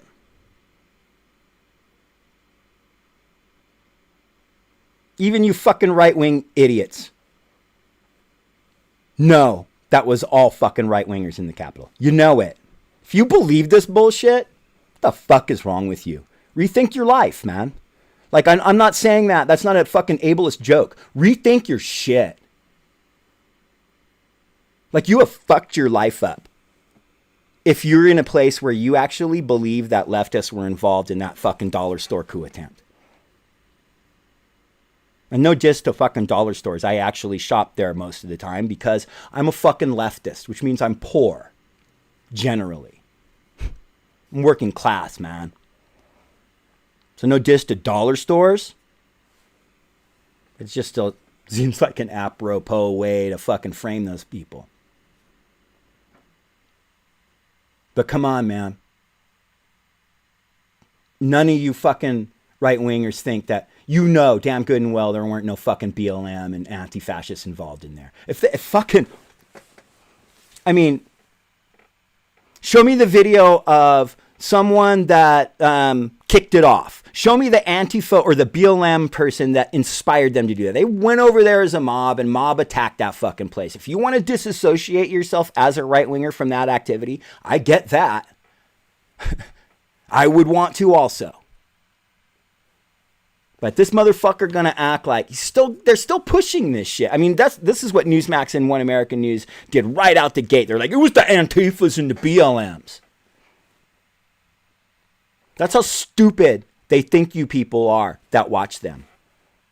That's how fucking little they think of your intellectual capacity. And if you fucking then defend them and buy into it, why would you do that? While you call people cucks and shit. That's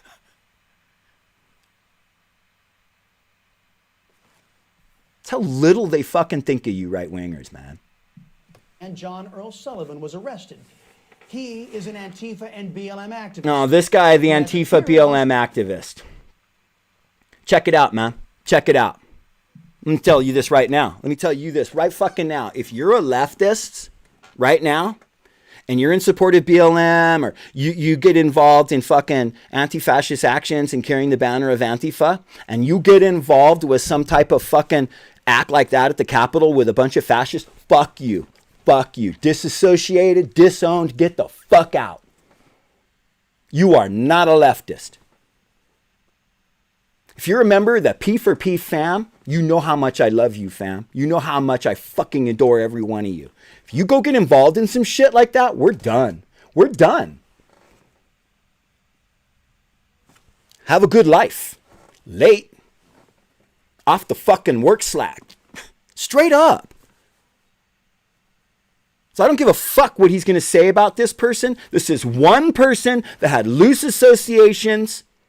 And I'm not going to get into it too deep because I don't know as much about this as other leftists do. But what I'm seeing is on Twitter are people who claim to have known him and that were always questionable and that this dude was always espousing things that made people in leftist spaces go, wait, what? And disagreed regularly with them. He was never trusted. He may have been in those spaces, but a BLM Antifa activist, he is not. And if he was, the moment he went and participated in that event, he fucking disconnected from the left. And he can go fuck himself with every other fucking piece of shit that pulled that crap up in the Capitol. Are we clear?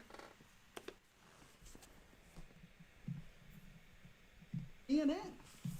I wonder how many more of these Democrat militants were present on that day. Democrat militants. He wonders how many of these Democrat militants were present that day. Okay, none.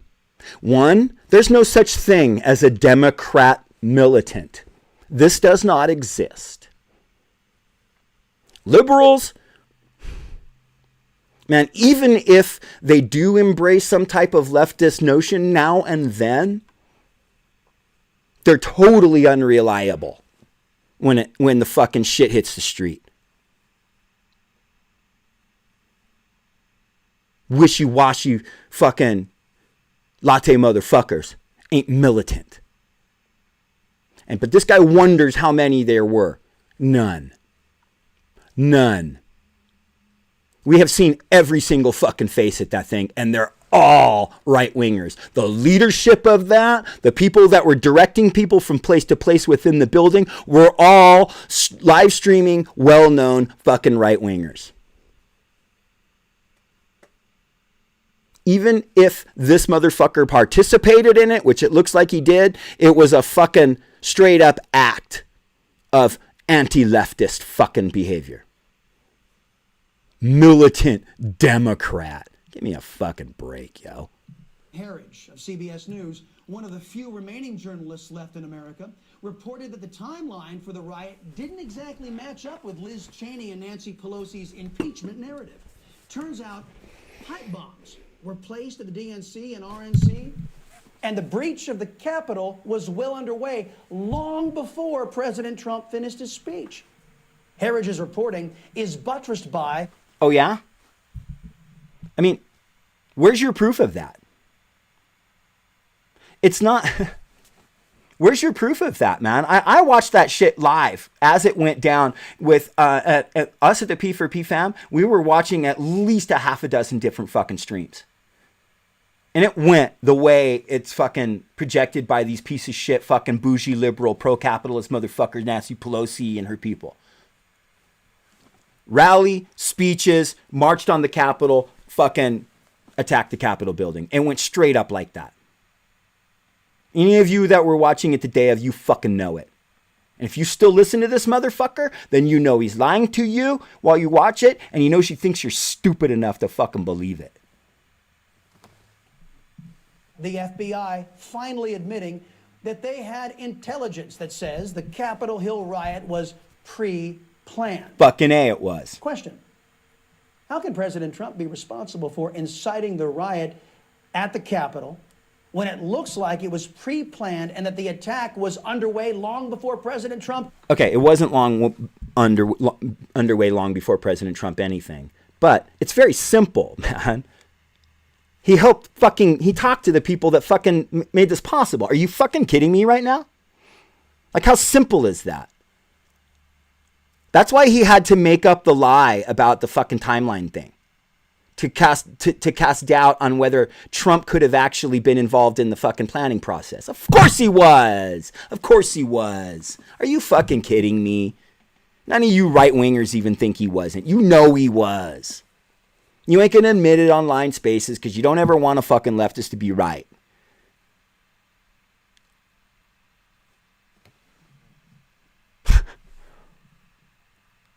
Come on, man. Come on. It's so easy. Trump just fucking talked to the people. You know, I got issues with it. And listen, man, I can't prove it and I don't know. But I have been asking since the day it happened is, why did they let it happen? I don't buy it that it was just the Republicans that, you know, it's mostly Republicans. But there was, it's like the capitalist ruling class bosses said, yeah, we want this to happen. Why? I'll tell you why. It took me a little while to figure out why would they do that? Why would they do that? Well, it serves one of two purposes, and both of them are very fucking good for the capitalist ruling class. If it had been successful, they could have a fascist dictatorship, and they'd have their puppet, Trump, as the do-all, end-all of the law, and then they could just run their capitalist, imperialist fucking elite circles, and they could just treat us like outright full-on fucking slaves, and there'd be nobody to stop them. So that would work out well for the capitalist ruling class bosses and the elite. But it also makes it possible for what we're going to see now from the pro-capitalist bourgeois liberal wing of the capitalist ruling class bosses is there is going to be a lot of fucking police state style crackdown. I mean, it's already all there with the Patriot Act and all this other shit. All the mechanisms to completely control every aspect of our lives are already there. Homeland Security has jurisdiction over literally every facet of fucking human life.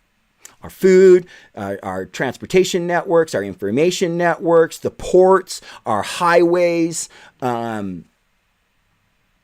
law enforcement, intelligence, all of it.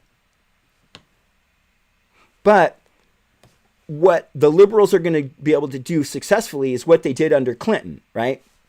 So when the capitalist ruling class bosses were transitioning from sort of being in alignment with the street fascists under Bush Sr., they switched to going against them. It was Night of the Long Knives under Clinton where they, you know, started attacking far right-wing terrorist groups.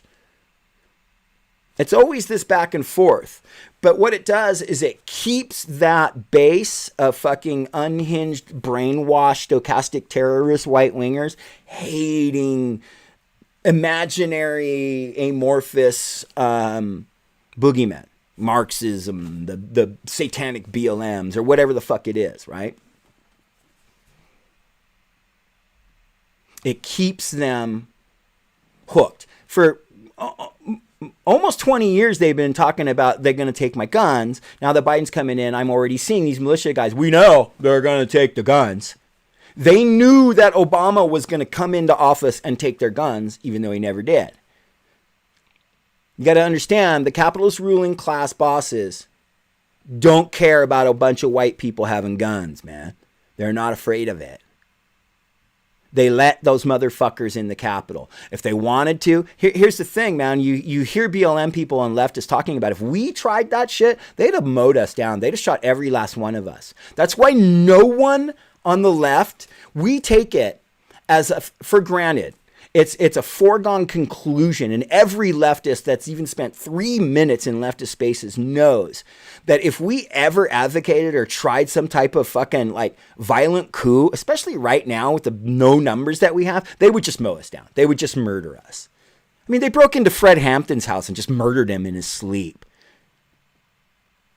I wish I could remember. My bad, I can't think of the comrade's name, but the dude that fucking shot a Patriot pair in self-defense, in defense of his life, they sent a hit squad out. Trump sent a hit squad out and murdered him.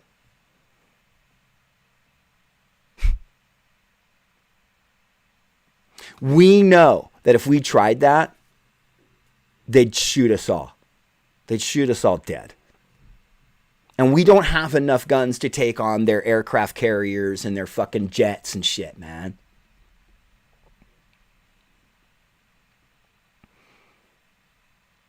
But what these fucking fascist mobs will do, what these fucking right-wingers will do, if these fucking far-right propaganda outlets can direct them properly, is they'll fucking attack leftists and people of color and trans people, and they'll murder them. And it forces leftists that are actually really trying to emancipate poor people and oppressed people from the bonds of their fucking slavery. We have to be preoccupied with watching our back and looking out for our lives because these right-wingers want to kill us. They're lusting to kill us. We get regular shit in our inbox from right-wingers talking about, come to my house, you Antifa motherfucker, and see what happens. You'll get what's fucking da-da-da-da-da. I have never said, please come to my house so I can kill you and you'll see what happens. That's some fucking unhinged shit, man. But that's what Newsmax creates.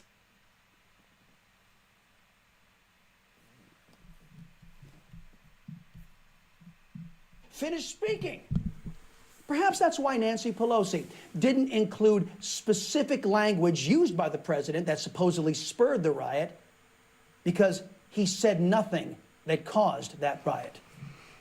Now, we expect Pelosi and her merry band of Marxists. We expect her merry band of Marxists. That's what left Marxists.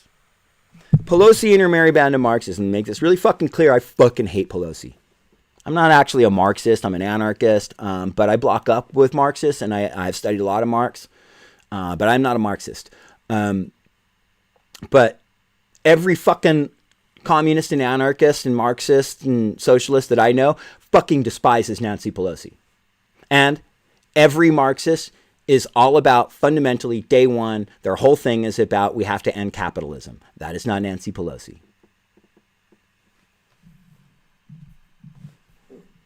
But you wouldn't expect Liz Cheney to make such a buffoonish vote without having all the facts.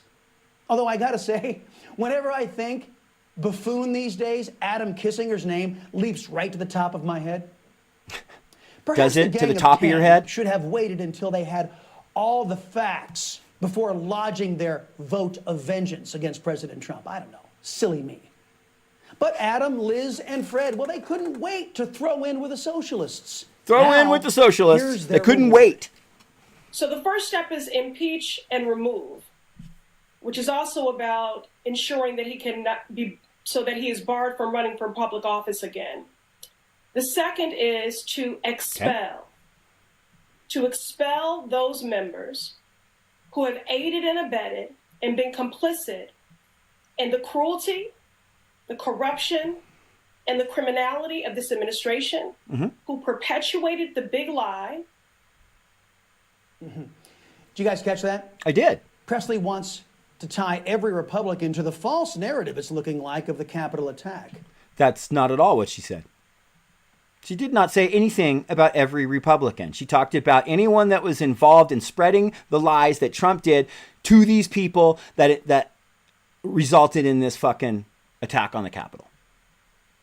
She did not say every fucking Republican. That is fucking bullshit. She's talking about rounding up the fucking people who organized it, essentially. As a mechanism to toss out GOP members who worked with or supported their president. No. Who supported the president in this attack on the Capitol. That he's tried to say because he had a picture of one fucking person that had loose and very questionable ties within the leftist community, that it's all their fault. And so now what? So what that then says, this is what it instills in the viewers' minds, in the Newsmax supporters' minds, is that it's a fantasy that, you know, of course, it's actually leftists that did this thing in the Capitol, and that Nancy Pelosi knows it, and Ayanna Pressley knows it, and they're all in cahoots with the people who did it, and they did it just to remove the president. If you believe that, you made a fucking mockery of your life. I mean it. You fucked your life up. You are totally fucking detached from reality. Especially if you watched what went down and then you, on the day of, and then you listen to this motherfucker say this, what he's saying. This dude fucking talking about, because one guy had questionable ties to BLM and Antifa, it was a leftist fucking action that Trump didn't have anything to do with. He lied about the timeline and gave no fucking example to back his claim that the commonly fucking understood timeline is somehow incorrect. That all the 6 or more live streams that I watched that day somehow were wrong.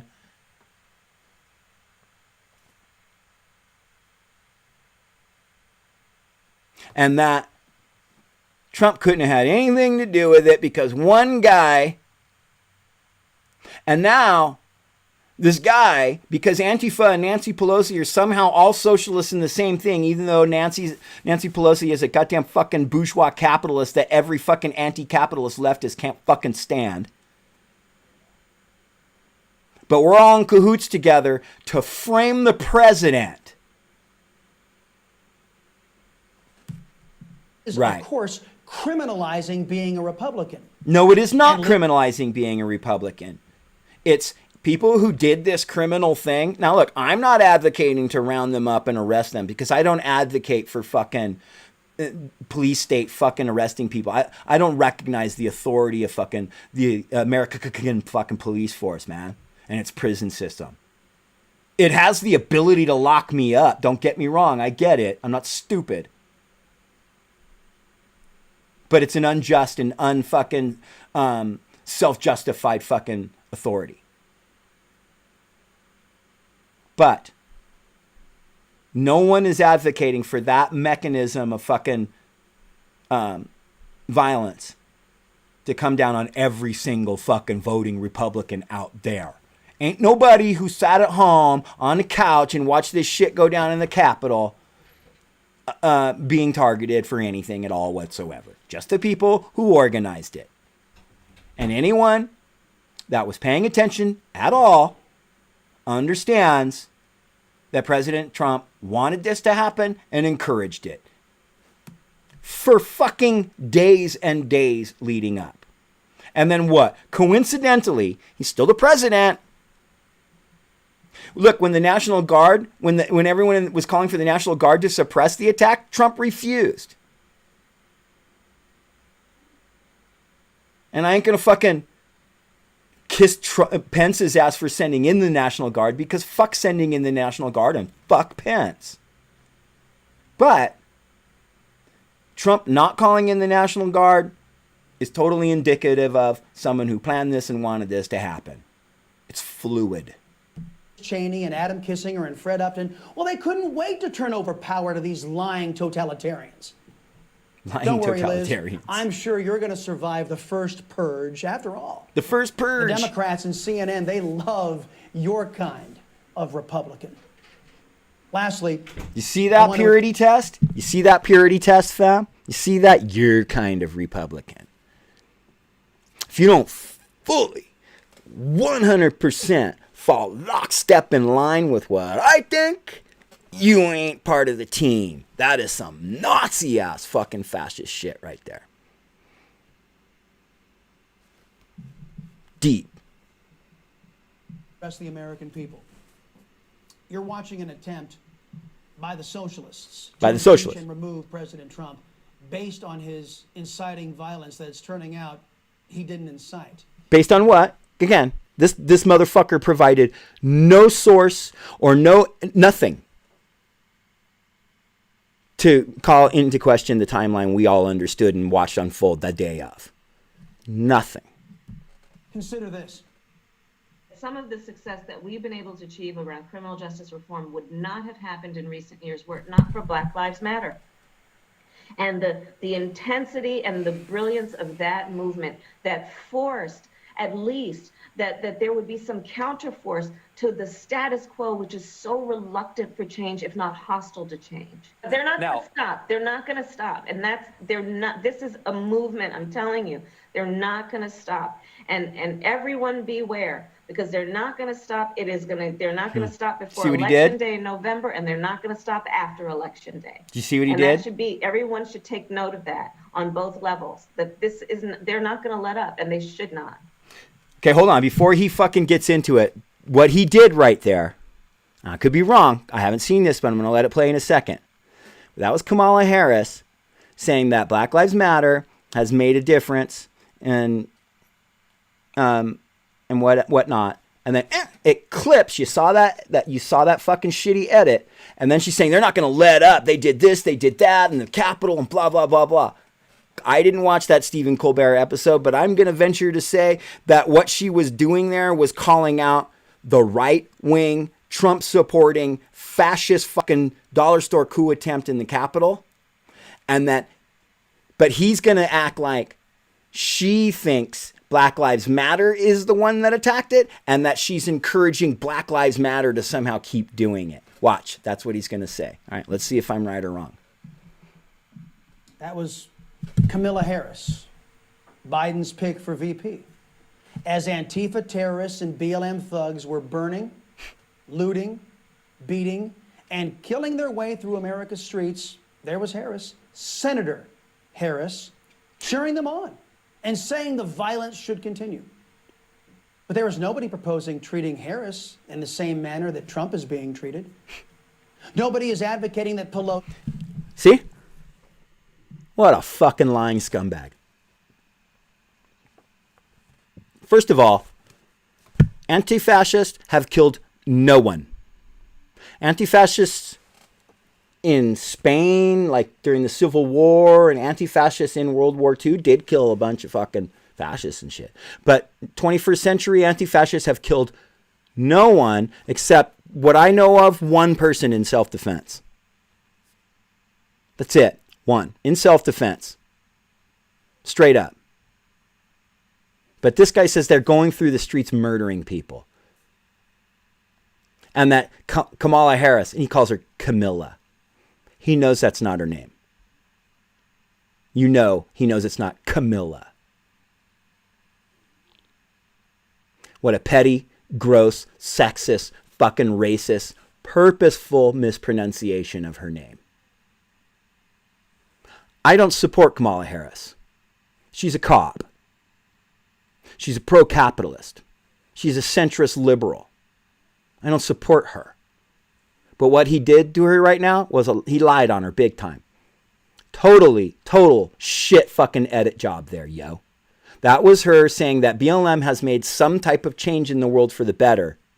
And then her clipping it with her disavowing the piece of shit right-wing fucking fascist coup attempt in the Capitol. And warning people that these fucking people are going to continue doing the shit that they're doing. Because, well, they are. But acting like she's somehow advocating for it, though. Come on. I mean, do you really need me to fucking break this apart for you if you're a right-winger?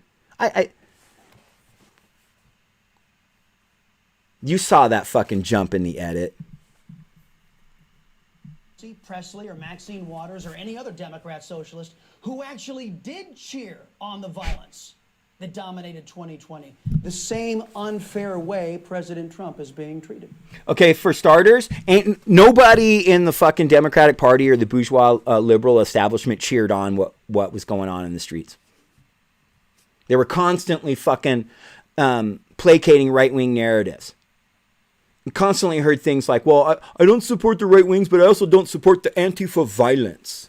And you know, if a couple windows got broken or something, they would be like, the liberal media would be talking about fucking, we support the peaceful protesters, not the violent protesters.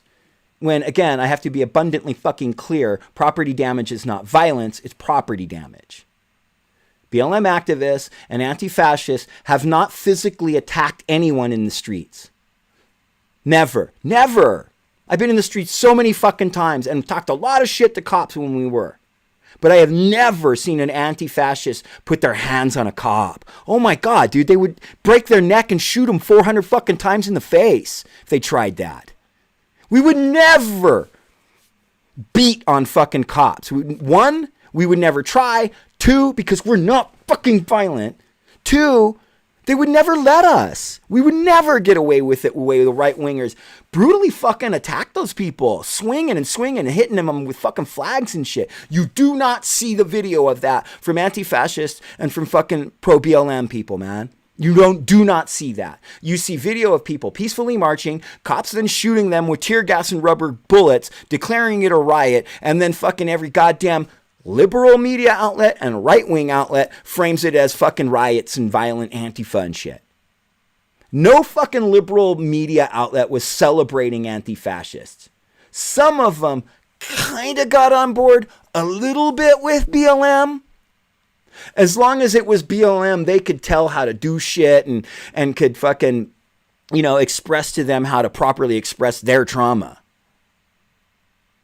And if any fucking actual black person didn't live up to that fucking standard as handed down by the fucking liberal, centrist, pro-capitalist bourgeois media, they were shit on by that media. The left does not have a decent relationship whatsoever with the pro-capitalist, liberal, fucking bourgeois media. Oh, but all of a sudden now they're attacking Trump for nothing. They excused all this imaginary shit that never happened. But now when Trump actually fucking foments a fucking miserably failed fucking coup attempt that did result in people being fucking brutally beat on and cops being beat on and murdered, somehow, that's indicative of hypocrisy and an example of a socialist scourge in some way that people at home that had nothing to do with the attempt on the Capitol should be afraid of. This is so fascist 101, man. I'm hoping we, the people, learn the lessons that the press and the 10 wayward Republicans didn't learn. I'm hoping we can all see the double standard that is in the process of being imposed on our nation. Socialists can do whatever the hell they want. Oh, right. Socialists can do whatever they want. Socialists can do whatever they want. If we walk into the street and try to counter-demonstrate against a bunch of Proud Boys or 3%ers or Boogaloo Boys, the pigs will fucking shoot us with rubber bullets and tear gas. I've had it happen to me while we were standing there peacefully. No one had even thrown a water bottle at a cop, nothing. They wouldn't let us anywhere near fascists. They defended fucking Boogaloos and Proud Boys and shit and shot us for daring to try to speak against them, to practice our free speech in response to theirs. They shot us. We can do anything we want and get away with it. Fuck you, man. Fuck you.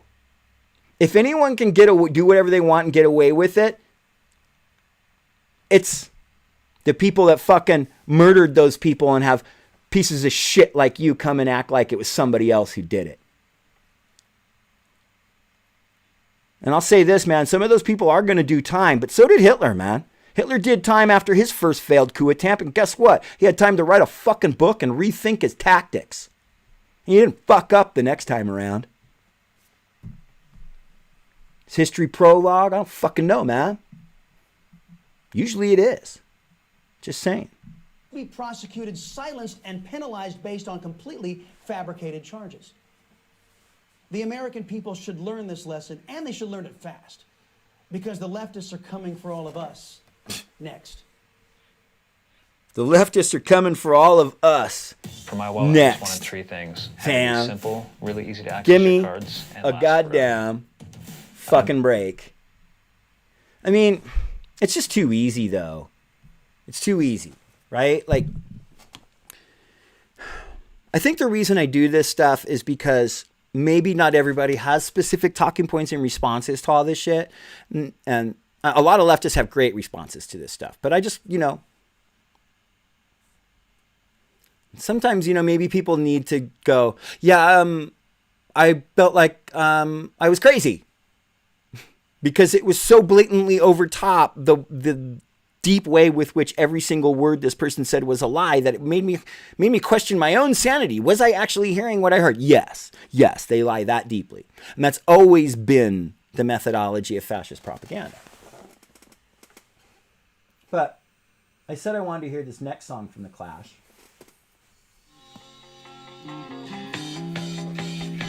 Which I do. This is Death or Glory. And let me see, where's that?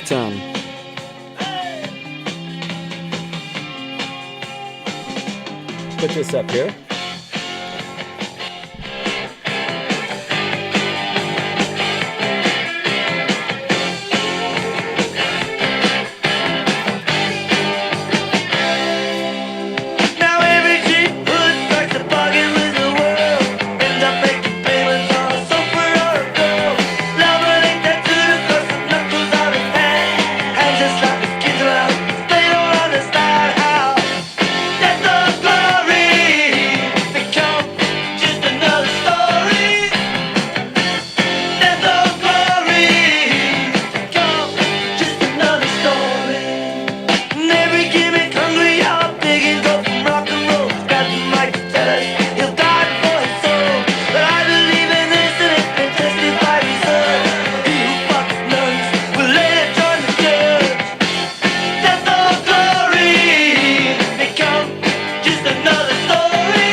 Fam. This song's called Welcome to My Mind from the album of the same name.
Hey fam, this one goes out to rest in power Sylvain.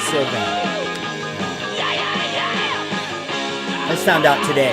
Apparently he passed away 3 days ago. Finally gave up his fight with cancer, and what a huge loss. Anyway, much love to Sylvain. One of the guitar players of one of the most fantastic fucking rock and roll bands in fucking human history, the New York Dolls. The song's called Personality Crisis. Rest in power, Sylvain.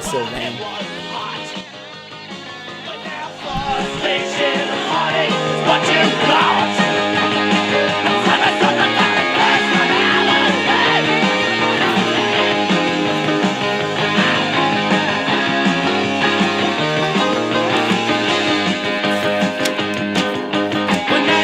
Be something, now you gotta do something. Wanna be someone who can wow, but you're thinking about the times you did.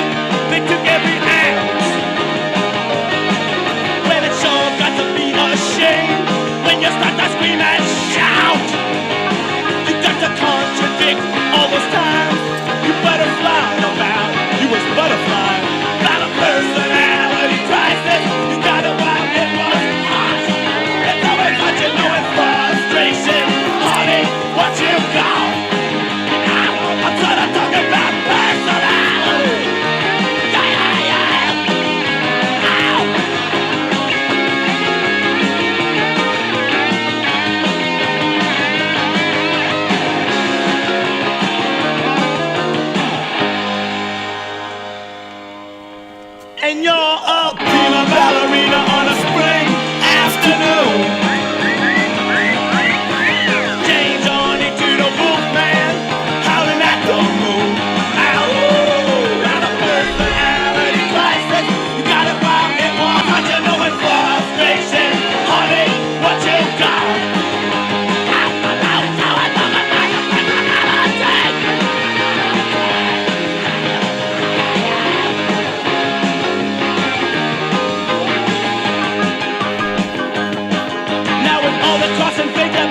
nature sends.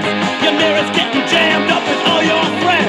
That personality, everything ain't starting to blend. Not like one personality when your mind starts to blend. Got some other personality, flashing on a friend of a friend of a friend of a friend of a friend. Personality, wondering how celebrities ever met. Looking fine on television. Personality crisis, you got it while it was hot. It's always hot, you know, but frustration, heartache is all you got. Oh, don't you worry. Personality crisis, please don't cry. It's just a personality crisis, please don't stop. Because you want a personality, not a personality.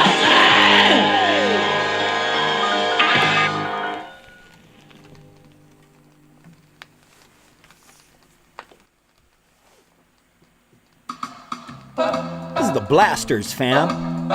This song's called Help You Dream. Well, is this seat taken? Would you mind some company? You've been alone all evening.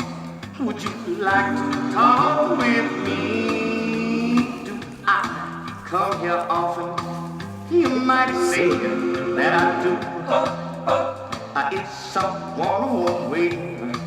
I was just gonna ask you, 'cause you're the prettiest woman I think I've ever seen.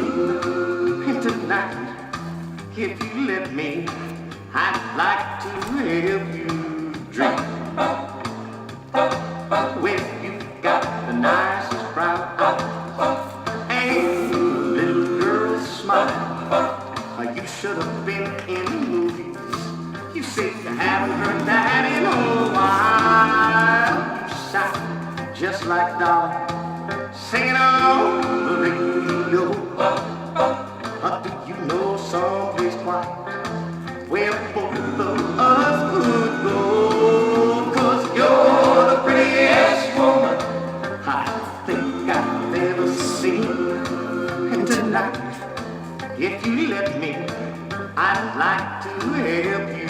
I've got a couple more videos queued up in the Watch Later playlist, fam. I've got a new short video from the Anti-Defamation League that I want to take a look at. It's like 4 or 5 minutes. And then the Obnoxious Anarchist just uploaded a 16-minute video that I actually did watch. He clipped it from his live stream earlier today. And so I saw the segment, and it's really fucking good, and I want to share it with y'all. So I got some ADL lined up and some Obnoxious Anarchist lined up.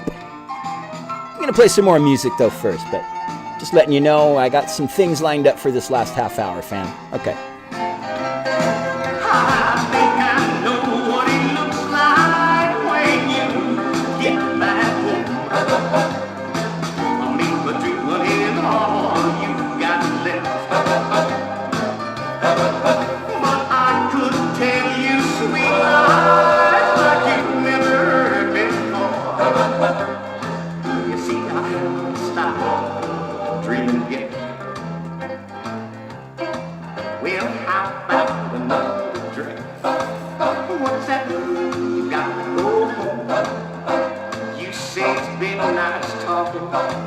Then why are you leaving me alone? 'Cause you're the prettiest woman I think I've ever seen. Tonight, if you let me, I'd like to help you dream.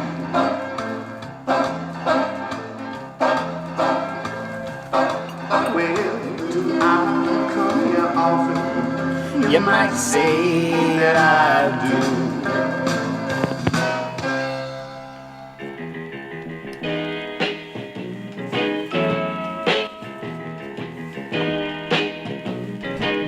And the Vandellas. My baby loves me. My baby loves me.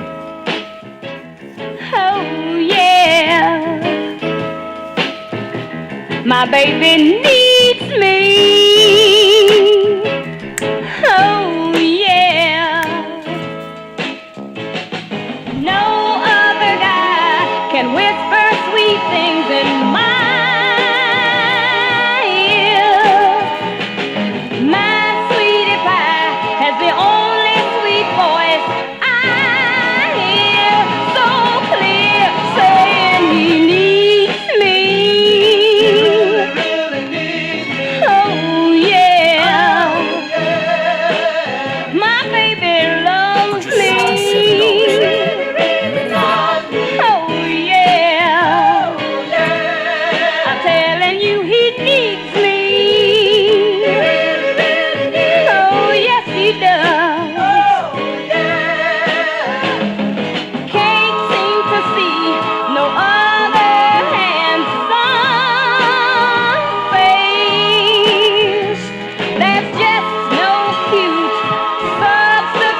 All right.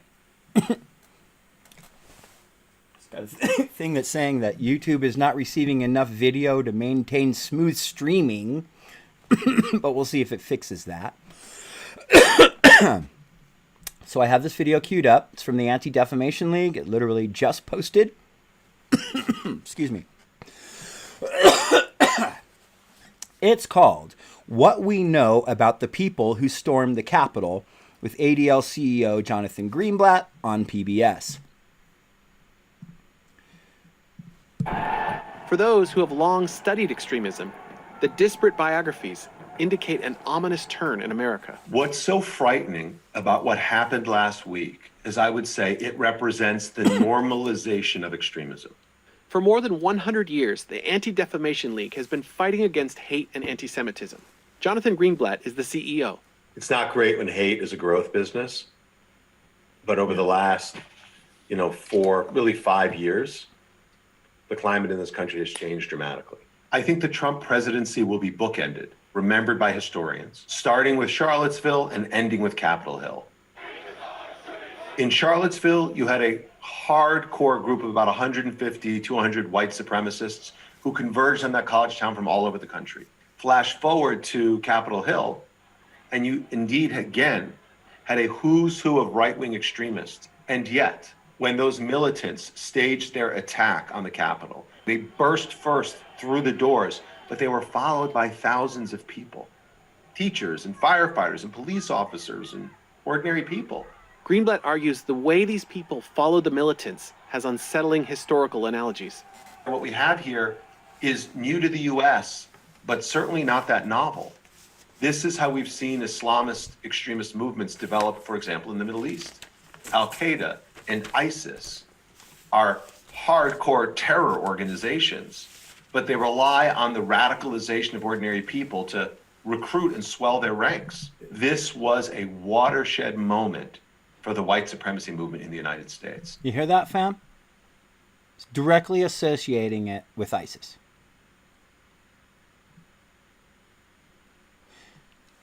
It's religious, far-right, fundamentalist, people who have been fed a steady diet of fear-mongering and hate about something, backed with some type of notions of religious fucking validation. And it creates mass murdering fucking lunatics, man. But they're not. That's not fair. They're not lunatics. It's a very, very specific line of talking points and propaganda that they've internalized, intended to elicit that response in them.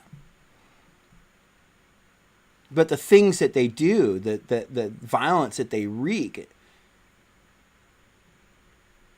it's of the worst sort. And that's why I inaccurately use basically the ableist language of lunacy, which, my apologies, I shouldn't even really be using terminology like that. But it's also not accurate, right? But I just think it's very telling that one of the foremost experts on terrorist hate is associating this far-right fascist movement in America to the early organizing principles of what they recognize as the early organizing principles behind ISIS. Take note, fam. And take note that these fucking fascists aren't going anywhere. They're not going away. And even if you lock up a few of them for a year or so, if anything, it's only going to embolden them. It's going to solidify their resolve. Like I said, Hitler had time to write his book and come out far better prepared for what he wrought on the world afterwards. And they will use it to radicalize and recruit even more people. And that's why I think this is so troubling, because I don't think this was the end. I think this was the end of the beginning. And I think we're now moving into a dangerous new phase. Does this change or alter your organization's approach? This will certainly alter the way the ADL thinks about the problem. Wow. Our analysts have been studying extremist movements for decades and decades. But what's worrisome is we are moving into a new phase. Wow. Where more and more people are being radicalized yep. and willing to do the kinds of things like commit a clear criminal activity. Are there any historical markers that you're looking to essentially deprogram not just the hardcore, but thinking of that group that was behind the push? How do we reach those people? Well, I think one of the things we need to acknowledge is that what happened last week happened in the context of a very complicated a socioeconomic, cultural moment. We've seen the gap increase between the haves and have-nots. We've seen more and more jobs move overseas. We've seen COVID-19 literally demolish communities, destabilize our economy, cost millions of jobs. This all fits into a narrative where people feel really alienated and afraid. Layer on top of that the role of the media. And I would point out social media in particular. It is hard to understand, though, because while the economic argument and understanding has been there, the Olympic swimmer, the real estate agent, the CEO from a Chicago-based company, I can't imagine that they are living on the economic margins in the same ways that others who have been displaced by manufacturing jobs lost. Radicalization isn't necessarily a process that happens only to a certain type of person. Right. It may be that the out-of-work individual is more vulnerable to it. That's right. But we know from the annals of history, whether it's political Islam in the Middle East, whether it's Nazism in Germany, whether it's communism in the former Soviet Union, that intellectuals, that executives, that ordinary people can get swept up in the madness. That's literally what played out last week in Washington. So how do we fix it? I do think it's going to require a process of national healing. And before you can have unity, you will need accountability. And unless we have a full accounting for that offense, the country will never heal. I do think that... Okay. So that was the end of that video. I didn't appreciate the framing as communist in it because it's just not a accurate comparison. But that aside, I think it's very telling, shocking that that Greenblatt answered that they would be rethinking the way they the focus at ADL going forward. I mean, we're all in agreement in the P4P fam that we should be expecting a lot more. This is not going to get better because Trump went away. If they impeach Trump, whatever, I mean, well, they impeached him, but they remove him, and Biden comes in. This is not, there's in no way whatsoever has this movement been quelled. If anything, they're about to get hyper invigorated in their fucking paranoid fears. But anyway, this is a really fucking dope channel that y'all should follow and give subs to. It's the Obnoxious Anarchist. You can find him on YouTube. I think he streams on Twitch too, but I'm not on Twitch enough to. I see his streams on YouTube. But I watched this earlier. Actually, I was out having a masked up walk through my neighborhood, listening to him cover this video by this person that I had never heard of, a natural vegan. But his back and forth on it and his analysis of it, I thought was really good. And since he just popped it and clipped it up and it showed up in my feed, I thought I would share it with you all, fam. So you can see what a cool fucking channel he's got going. Let me start it back. Anyway, so this is the Obnoxious Anarchist. The video is called Unnatural Vegan versus Socialism. And his description says simply, peak neoliberalism. Where is it? There it is. Okay. I do think that anti-capitalist sentiment is inherently anti-vegan.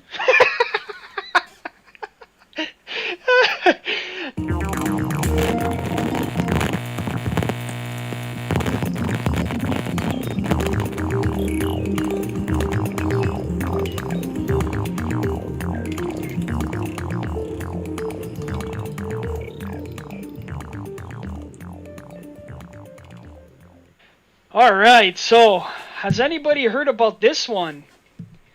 The unnatural vegan. Has anybody heard of the unnatural vegan?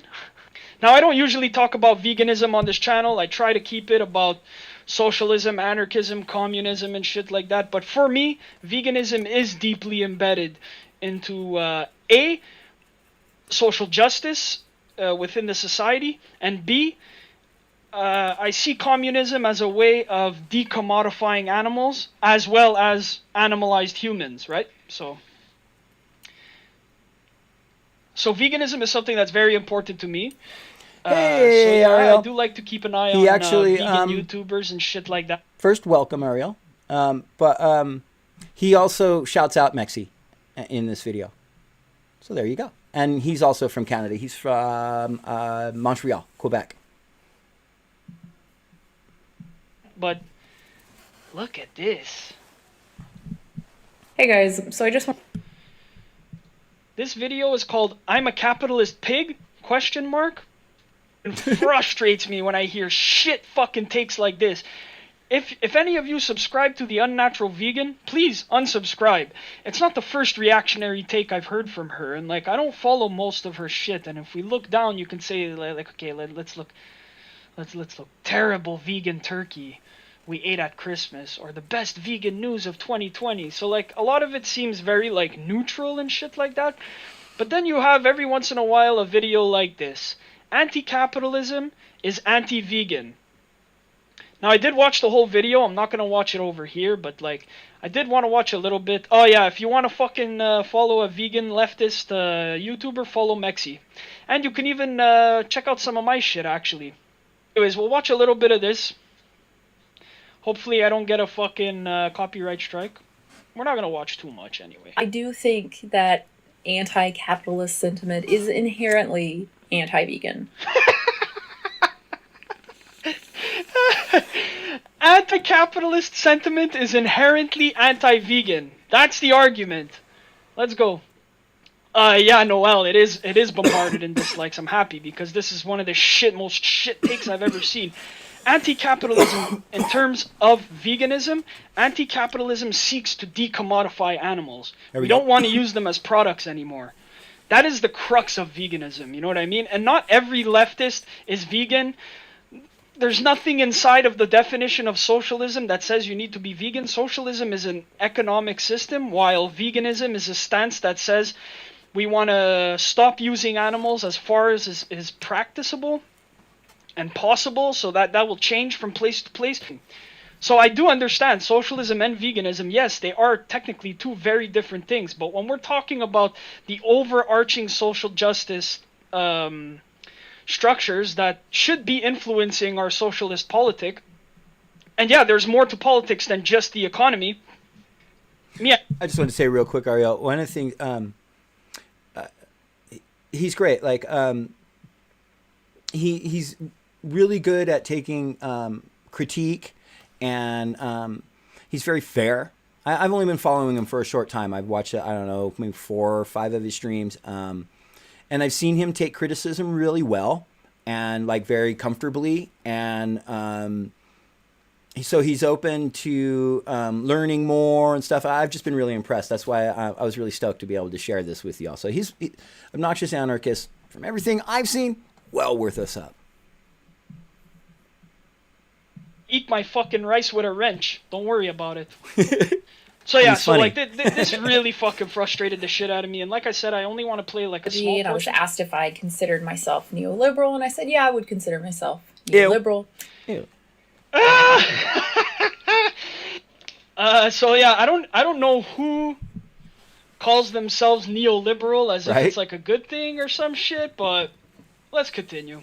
And then I kind of gave a little bit more detail, expanded on that a bit in a follow-up Q&A, because the comments on the first one, people were kind of mad at me. It rained. People are mad at you because you're fucking stupid. Please. See, she earlier talked about liking Ayn Rand growing up. So, like, this person is a reactionary. There's no doubt about it. Right. And if anybody calls themselves a neoliberal or a classical liberal, Here we go. like Peterson used to call himself a classical liberal, Sargon of Akkad used to call himself a classical liberal. Whenever people are Dave calling Rubin. themselves these like prefix and then liberal, you know you got to be afraid. She sets up the argument saying that, oh, socialism is against exploitation and veganism is against exploitation, therefore veganism and socialism is the exact same thing.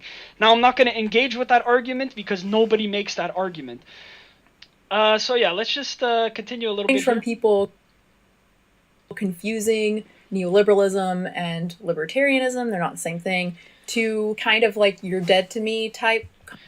So the thing with neoliberalism is that it is very, very, very close to libertarianism. It is that laissez-faire capitalism, free markets, all that kind of shit, you know what I mean? Like, dude, Thatcher, Reagan, Pinochet, these were fascists. They could call themselves neoliberals all they want. These are fucking fascists. So I wanted to address it, the kind of extreme anti-capitalist sentiment and how that relates to veganism. Shouldn't be controversial. For those Well, you're a fucking idiot. who don't know, neoliberal is like your typical left. Okay, I just... Look at what she says here, people. Pay attention to what she says here. Those who don't know, neoliberal is like your typical left-leaning social progressive, but also Neoliberalism is your typical left-leaning social progressive. This person has no fucking idea what neoliberalism is. And it's clear as day. It's fucking clear as day. You see, like, Mont Pelerin society is libertarian, so there is a lot of overlap between, like, people who call themselves neoliberals, people who call themselves libertarian. So, Unnatural Vegan is just being incredibly dishonest here, like, well, and I'm emotional now, so I don't want to say something fucking really stupid. Pinochet is you know that, like, basically what she's saying is that, like the Engelsist says right here, Reagan, Thatcher, Pinochet, socially progressive. This is what we consider socially progressive, but that's the point of this all, eh? It's to move the Overton window. That's right. Welfare state, as libertarians would say. Neoliberals want a substantial safety net, often even supporting public options, like healthcare, for instance. Not all neoliberals do, of course. Okay, so some neoliberals support public health care, and other neoliberals don't support public health care. What the fuck are you saying? I have no idea what you're saying. It's like, how can, in one ideology, in one cohesive ideology, how could you have half of them that believe in the public option for healthcare and half of them that don't? This is not a political philosophy, a real political philosophy that she's talking about. Neoliberals cut safety nets, didn't they? And yes, they do. And like, within how many minutes here? We're within a minute and 20 seconds, and she's already completely contradicted herself. Look, conservatives often accuse neoliberals of being socialists because they accuse everyone of being socialist. Advocating for higher taxation, welfare, but ultimately the wealth in society that funds that welfare is. Ken Key, perfect. I love this. Ken Key says the only thing cohesive about neolib is the grift. Yeah, I agree. And look, this video came out just yesterday and it already has 26,000 views. So it's not nothing, you know what I mean? Yeah, Noel, yeah, she's like the enlightened centrist, you know? Generated by capitalist mechanisms. Same as the case in, what people call European socialism, which isn't really socialism by definition. Still relies on profit motives, still I agree there. Has private ownership, even if a few select industries are publicly owned. Communism being the goal. Communism being the goal. Communism being the goal. Communism being the goal. Communism being the goal. Communism being the goal. I'm going to focus on communism here. So why are neoliberals generally pro-free market and anti-communism? Is the question I want to answer. Philosophy, you can think up an ethical system in which it is wrong for one person to ever profit off the work of another person. You can call that exploitation. It's not profiting off the work of somebody else. It's stealing the surplus value of their labor. Right? Yes. So yes. It's theft. But in order to put that into practice, you have to just not care about the consequences at all. You would have to ignore all of the times communism. Well, okay. I'm just gonna rewind this a little bit. Yeah, she's about to say some really fucking dumb You would shit have right to here. ignore all of the times communism has been tried and all of the times it has failed, which is What about capitalism? Why Serious. does Come on. everybody talk about the failures of fucking communism, Come but on. nobody talks about the failures of like capitalism in Honduras, Tell or them stuff, capitalism in obnoxious. fucking Guatemala, or capitalism in any number of African countries? What about the failure of fucking capitalism in our own goddamn countries? Tell them something. Or colonialism, you know what I mean? This is cringe. This is really cringe, huh? is every time, every single time it's been tried, it has failed. It has caused. I would like you to list every single time Yeah. it was tried and every time it failed. Right. Because that's a very big claim that you're making. Word. What the fuck? She doesn't realize the poorer countries in the world right now aren't the communist ones. You know what I mean? It's like, dude, Good point. we're 3 minutes in and like, she's already been destroyed. She's already been destroyed.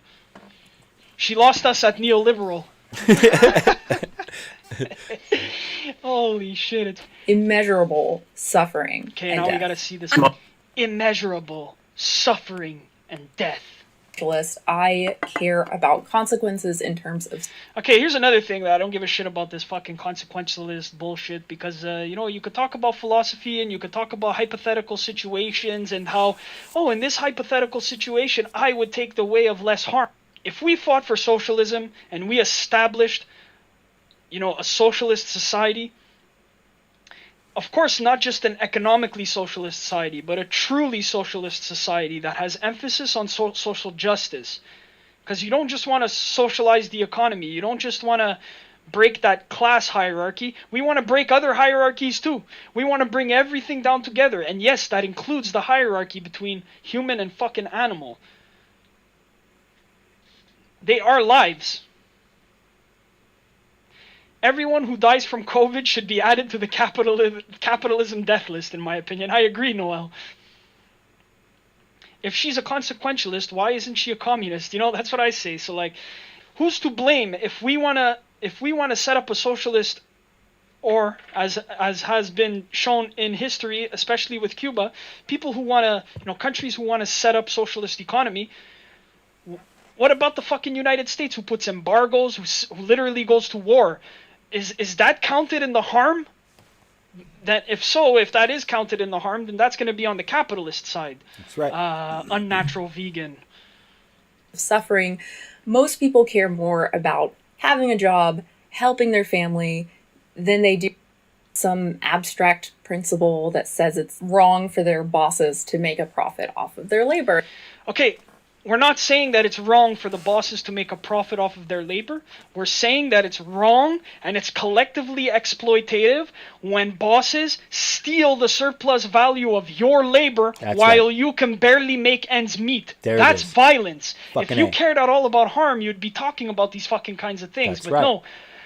You know what? I will say it. All she fucking cares about is this, like, potential harm that could be done hypothetically to animals in the future. That's all she cares about. It's just some hypothetical bullshit. It's not real.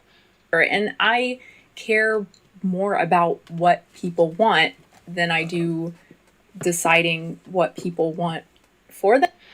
People, look, what socialism wants to do is socialism wants to be able to give everybody an opportunity to be able to do the things that they love and be creative. So we say that everybody's needs should be met. Food, housing, you know, all of these things should be met so that people can actually be like, oh, okay, life is not all about just working 40 hours a week just to fucking feed my family. Life is actually about a lot more. Socialism would allow the creative individual to be able to come out. So this person is like, who am I? Who am I to say what they would want? Dude, people, yeah, they just want to fucking... Like, people just want to work. It's not because they want to go to work. It's because they have to work because they want to make sure that their fucking families are good. I think that people's families should be okay, and they should also be able to have the freedom to do the things that they love in life. Word. And I just wanted to say, hey, SoCalShan. Welcome, big sis. Okay, back to the obnoxious anarchist. If you're just joining us, this is who we're watching. This is the obnoxious anarchist. This video is called Unnatural vegan versus socialism. It's bad. I'm very vitriolically, if that's even a word. I have anger of vitriol right now. Better for them based on some sort of cosmic justice. Injustice in and of itself is not harm. It's only harm. You hear that shit? You hear that shit? It is nonsense. Oh my God, she just said it. Right. What she a totally. Just said injustice is not harm. Right. What the fuck? People want for them, or what I think is better for them based on some sort of cosmic justice. Injustice. Okay, so she calls fucking communism some kind of cosmic justice. Like, what the fuck are you talking about? And then she says this. Justice in and of itself is not harm. It's only injustice in and of itself is not harm. Therefore, certain injustices are okay. You know, Noel says consequentialist only to consequences that they face. You know what I mean? Like, this is fuck. Personally, I think that if we had a worldwide food production system that was not based off the exploitation of animals, A, we would be able to feed the entire world sustainably. B, we would have a cleaner environment. C, we would be a hell of a lot healthier. And D, God knows where we can go from there. God knows where we can go from there. And so what? Certain injustice is good, so we could exploit millions and millions of third world workers because it allows us to have fucking microwaves? Come on, get the fuck out of here. Get it. Get out of here. This is ridiculous. When I talk about veganism, I just talk about solely as to say, look, as humans, let us look at other species and see them as other species, not separate from us. Not like the same thing like we do with racism here, dude. We like to see other humans as separate from us. And it's okay to do certain things to these people that you're not going to do to these people. Just like, oh, it's good to do these things to certain species, but not other species. I pet my dog, but I kill my pig. You know, so we do a lot of these fucked up things in society, and it's just to reconcile that, to understand it, because, you know, we've been being force-fed meat our entire lives, dude. Me, I'm Italian. I ate a fucking shit ton of meatballs. I ate a shit ton of cheese. It was my favorite fucking thing, you know. But at some point, I realized that those animals' lives are much more valuable than just my fucking taste buds.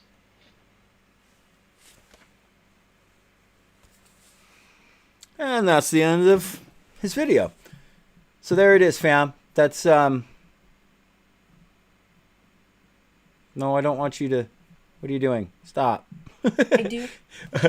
So there you go. The Obnoxious Anarchist, Unnatural Vegan versus Socialism. Excellent work, in my estimation. I have some music queued up. I've got some cool video of some, like, rock art in the Amazon queued up to look at while we listen to The Cult. The song I got queued up is Big Neon Glitter. Get that rolling. Come over here.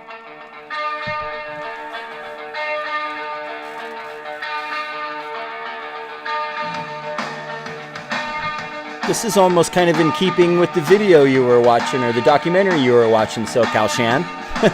And I did not plan it that way.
Brain reading. Hey, MR Red. Welcome, comrade. It was nice seeing you over in Pinko the Bear's Twitch the other night. Nice to see you here again as usual.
Specimen, fam.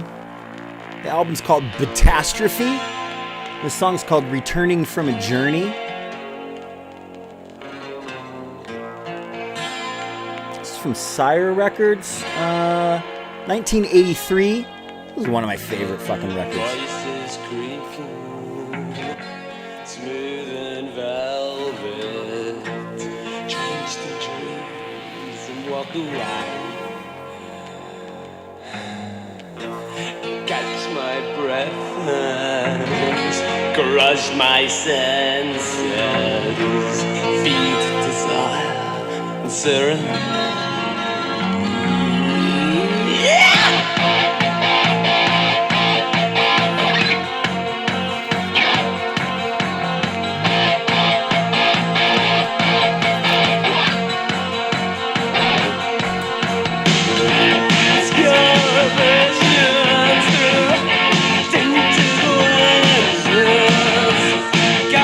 Corridors like never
Oh shit.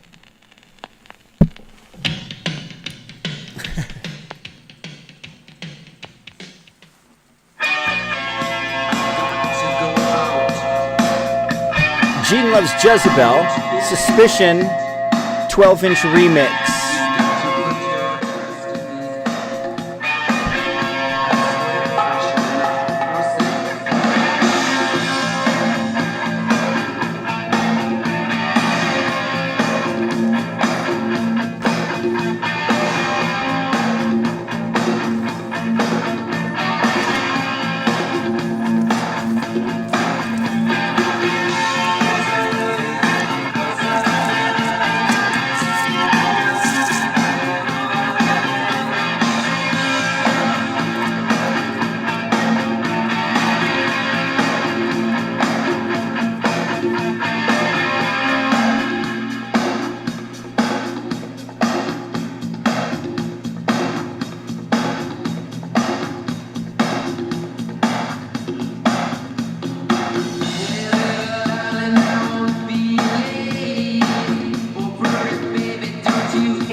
Nice, Shan.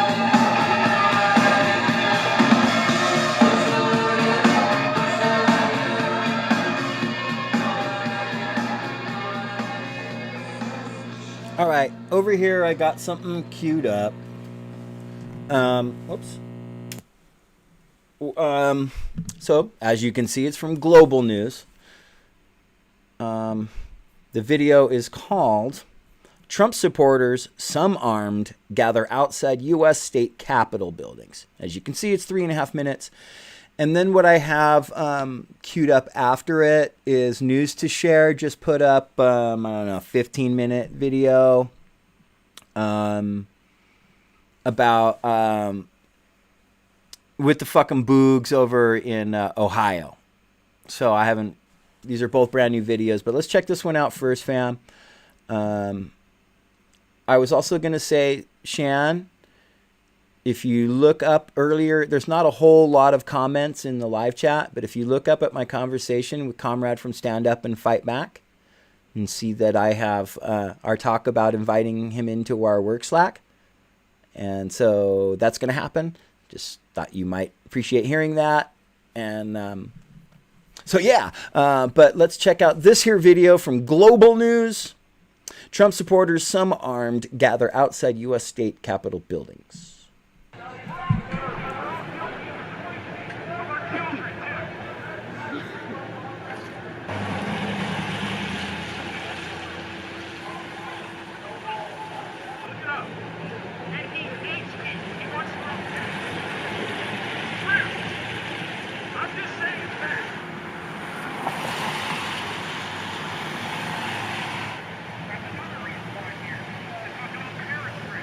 Douchebag with his nose not covered. All fenced off.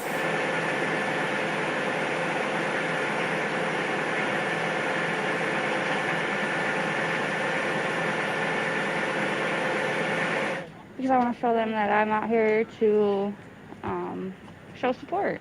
I don't know. I felt like coming down here. Okay. And a message to the government. Oh, here we go. come in peace.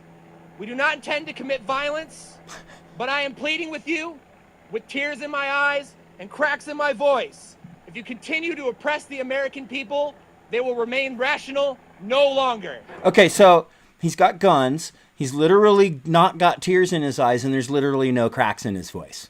Some shit he wrote ahead of time to sound serious? Are you fucking kidding me?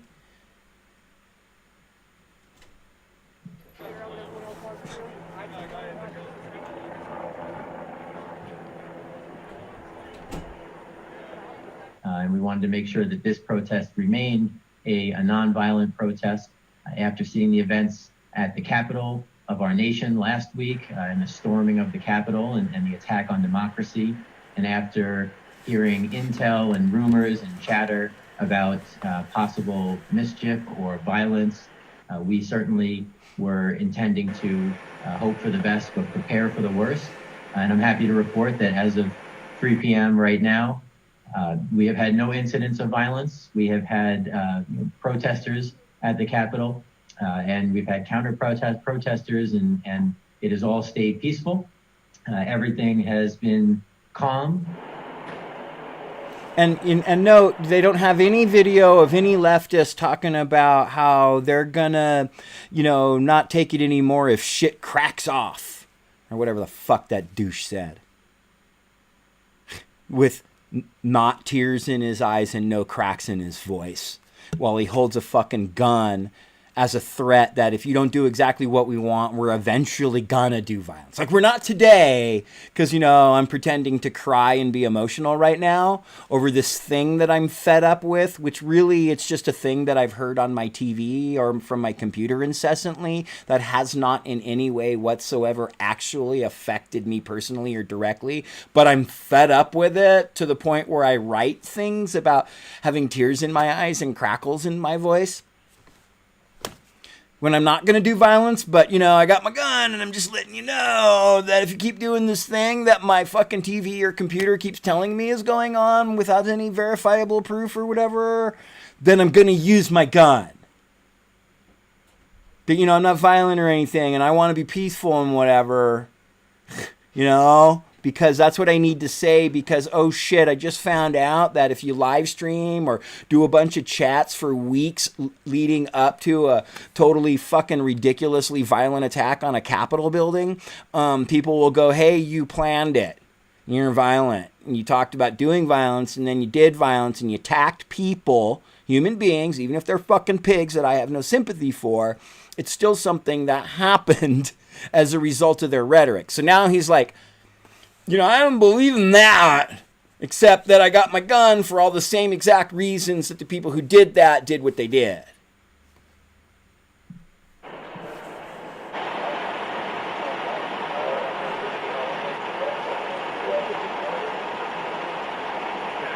I don't want to see fucking National Guard on the streets, man. The last time I saw fucking National Guard on the streets was some dude broke 2 windows in downtown Reno, and then 12 hours later, the National Guard fucking swarmed downtown Reno and locked our entire fucking city down on a curfew. Fuck the National Guard, man. Fuck the National Guard.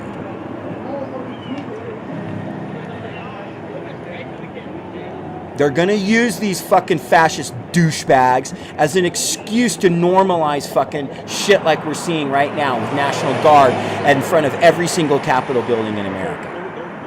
I don't know if it's every single one, but it's a lot of them. So these fuckers, these idiot, fucking brainwashed, fascist right-wing fucking 3%ers and boogaloos and fucking Proud Boys and shit, they're out here fighting for their freedoms, are doing everything that the state needs to fucking hype up the fucking mechanisms that totally destroy personal freedoms.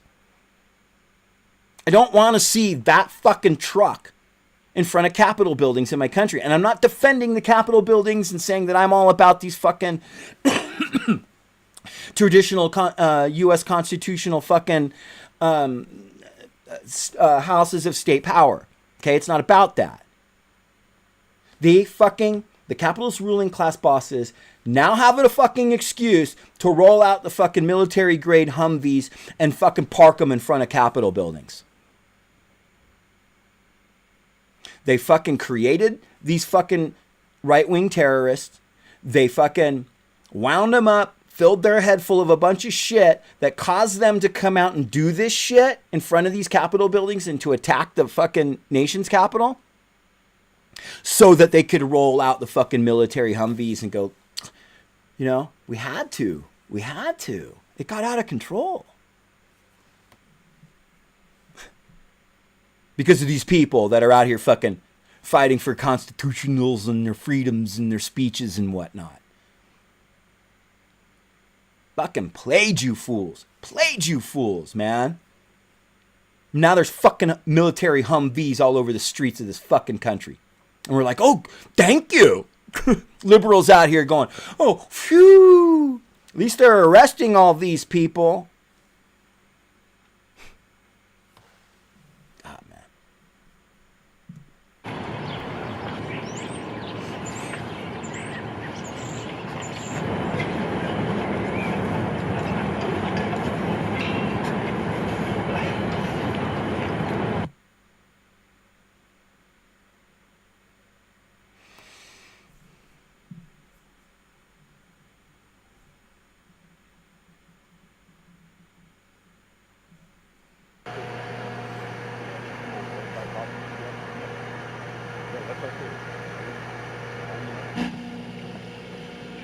That shit. If it had not been for these fucking fascist assholes, that would never have been fucking acceptable. But now you got fucking people who love it. Alright, so here's this news to share video. I'm just gonna say before we get into this, man, I don't trust Ford Fisher. I've said it before and I'll say it again. He's too goddamn friendly with these people. They're way too fucking comfortable with him. He gets a lot of inside shit and a lot of fucking good inside fucking footage, man. But my advice to comrades out on the street is be wary of this motherfucker. That's all I'm saying, man. I don't know what he tells these other people. I know he put up a video earlier of fucking him doing some fucking backroom interview with a bunch of masked up boogs. I know that. And I know no fucking leftist I know would ever be given access like that. And I ain't complaining. I ain't trying to get access to these fucking pieces of shit so that they can speak their mind in videos, man.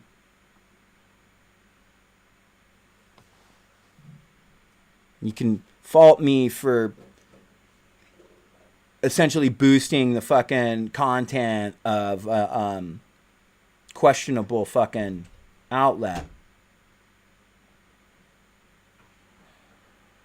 But anyway, enough said. We're going to watch a little bit. It's 13 minutes. I don't know if we'll go all the way through it because I don't know if I can listen to these motherfuckers talk for 13 minutes. Here we go.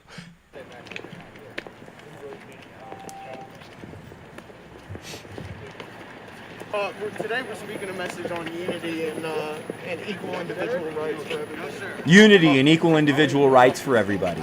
Honestly, neither political party represents individuals. No. Yeah, both parties do not represent them. The Republican Party does. But they've turned against it. That's on purpose, so that these people will hate the government for the next 8 years.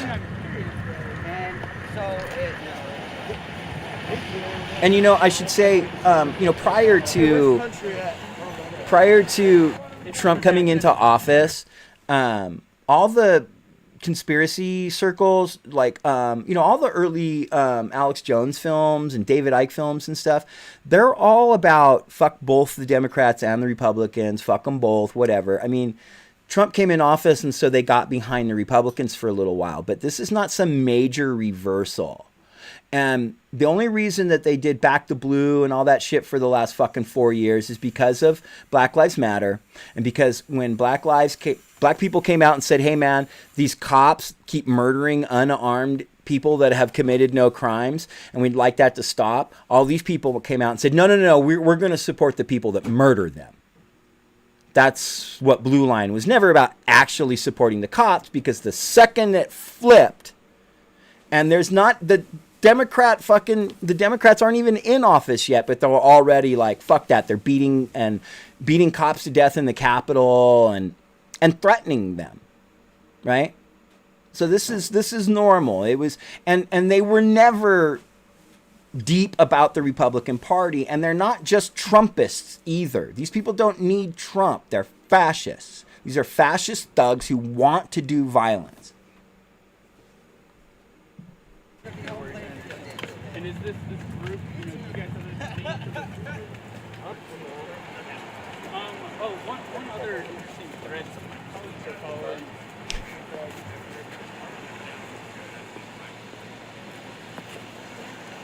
And keep in mind, they're all out here doing this with their guns, these people, because of an election that they've shown not one shred of evidence of malfeasance or, voter fraud or whatever. Not one. Like 60 cases, I think, is how many were brought to courts, and not one bit of evidence was ever provided, and they were all thrown out. But these people are going to get their guns and go in the street because they're not going to take it anymore. What?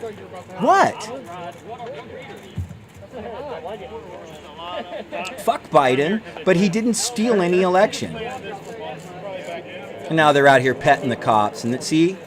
They're fucking petting the horses and shit. Everybody realizes I don't have an opinion on anything. Yep. Why is this pig not wearing a fucking mask? Look at him smiling and hanging out with these motherfuckers. It's cops and Klan, man, but these cops will shoot the Klan in a hot second. Night of the Long Knives. That's typical fascism. Second any of you guys try to actually question that pig's power, they will fuck you up. I worry about us. Our guys will check. They like you right now because you're kissing their ass. Duh. Good relation with the people working the event. It's a lot easier. My name's Mike. You see anybody on a horse, you can holler at them. So yes, sir. It's just not an issue. Appreciate it, man. Absolutely. Everybody be safe. Oh, absolutely. Everybody be safe. You people that are fucking totally have your heads filled with the exact same shit that the people who attacked the Capitol last week have, and you're here for the exact same reasons for them, and you're carrying weapons just like they did. But, you know, be careful out there, friends that murdered cops recently. I mean, not these people specifically, but they're out on the street today for the exact same reason those people were in the Capitol last week. Please don't spank on hate or violence. I'm a free man. Turning into bicycles. It's astounding to me that these fucking fascists don't get it. That you're in one breath. My name is Henry Law. Hold on one second. We'll listen to fucking Henry Law. But these fascists, they don't get it, man. You know, in one breath, they're talking about, you know, we support all this, blah, blah, blah. But we're telling you, state power, we're telling you, government, that we have all these weapons for a reason. And if you don't do whatever it is, I don't know, this dipshit's about to fucking rattle off, then what? I mean, hey, cops, friends, and whatever. Well, you know, try to storm those cops again and see if they don't fucking kill you. They're smiling at you and telling you, you know, you can count on us. Cops always tell everybody, oh, we're your friend and you can count on us. Always. Always. And start carting you off to fucking prison for your own good. We are not here to incite violence. We are not here to cause division. We are here to speak a message of unity among the communities of America. Really? What people. Unity? Okay. Let's hear what that message of unity is. Who has a message to speak today, as long as it is peaceful and non-violent, will have the opportunity and platform to come up and speak their message. Okay, so messages can't be violent. It's just words. Violence is when you inflict harm on other living things. Physical harm. That's violence. Or if you do property damage in an effort to do violence to a living creature. Like if you kick a door in, so that you can do violence to some type of, you know, living person, that's considered violence too. And my central heating just kicked on, so I'm going to turn it off. But here, we'll listen to these motherfucker who's, no one's allowed to do violent words, okay? So now we're not violent fascist fucking brainwashed thugs, yo. Because, like, we do non-violent words for unity in the communities. Like, unity with what communities? You got unity with Black Lives Matter? You got unity with trans lives? Who you got this unity with? Oh, anybody who believes exactly what you believe with absolutely no deviation whatsoever. And you're peaceful, even though you got your guns letting them know what you'll do if it doesn't go exactly the way you want. Fuck this piece of shit. Anyway, let me turn off my central heat. We're all liberty-minded individuals, and we believe in everyone's equal individual rights. That is unalienable by whoever God or person that you pray to. Okay, well, what about the rights of the black people who get murdered by pigs? What about the rights of fucking trans people who get beat and fucking murdered in the street? Huh? What about their rights? Do you ever advocate for that?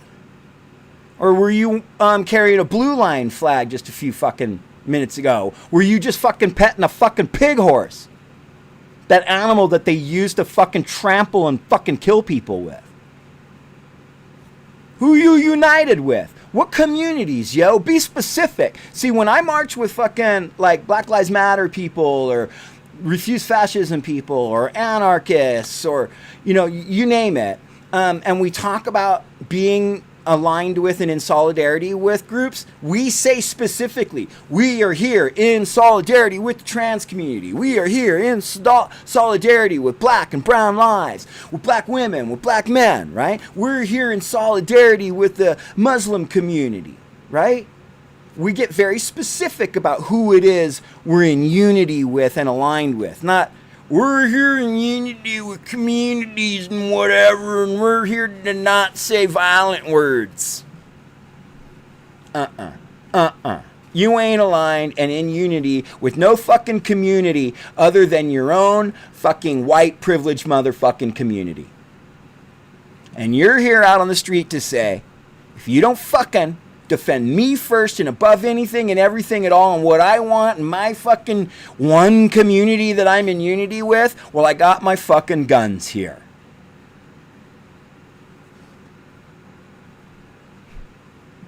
You have rights as a person that can't be affected by the government, and those rights have been being affected in mass. Which rights have been affected in mass, dude? Which rights? What rights specifically are you in the street fucking advocating for the, defense of? What? That Biden got more votes than Trump did and you can't prove otherwise? Is that it? Is that the thing? The mass or whatever? And we're just here to peacefully let it be known that we are here for the people. We are not a pro-Trump group. See, they don't We need are Trump. not a Biden group. Right. We are completely politically on the line today. What is that flag We are back here there? as people, and we welcome any people who wish to converse. What is that black and yellow shit going on? That's obviously some type of variation on an anarcho-capitalist flag, which is not anarchism, it's just straight fascist. No messages of hate at all. Thank you. Right now, there's too much division going on in our country with how the election has gone. Right, and it's you guys. They're the only ones that are creating Trump it. administration and everything that's gone on with that. You even have what happened at the Capitol on the 6th. That will not be happening here. Instead of fighting with your neighbor, your family, your friends, your loved ones, Fuck whoever, you, man. You ain't any of instead of that. fighting with them because your political candidate you feel is better, we need to unify. Ain't none of Everybody us. No, has fuck differences you. and Ain't nobody opinions. fucking unifying with you, asshole. Fuck you, man. What are you unify over what? You motherfuckers came out and committed a bunch of fucking violence all over this country for the last 5 fucking years. You got your fucking shorts pulled by the Capitol fucking thing because the media bought your bullshit. The media regurgitated your garbage. You fucking supposedly cancel culture, free speech under attack motherfuckers. But the mainstream media constantly fucking regurgitated your shit, man. They regurgitated your talking point that there might be fucking voter fraud. And there wasn't. There wasn't any goddamn voter fraud. And you can't fucking prove it. And you're out here with your guns talking about unifying. You're the only ones that were creating the fucking division. Your fucking homies pulled that shit up in the Capitol that you now want to disassociate yourself from. Fuck you. Fuck you. You don't get to disassociate from it. Call for peace and unity. Say trans lives matter, asshole. Say fucking black lives matter, and then I'll maybe I'll start to entertain the idea that you might be fucking someone down the road after you've proven yourself for a while, someone I might align with. But you ain't saying that shit. You're like, oh, we fucking blew our wad of violence in the Capitol, but now we're not going to do that anymore, so let's align with each other and stop disagreeing. Fuck you, man. Fuck you. You were wrong. Your whole fucking world is based on shit that doesn't exist. And you're out here with your guns telling people if we don't like it, what you're going to do next. Fuck you. I'm not united with you.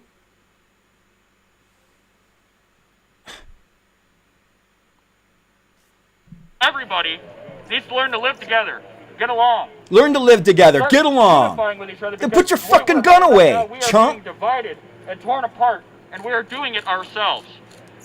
And we need to quit doing that. We need to reach out. It doesn't matter if you're Antifa. It doesn't matter if you're a MAGA. Fuck you. It doesn't matter what you assign yourself to politically. No, fuck you. It's Fuck time you. that You we don't join get to together. say it doesn't matter if you're Antifa, doesn't matter if you're MAGA. You don't get to put those fucking two things in any type of category with each other. Doesn't work that way, man.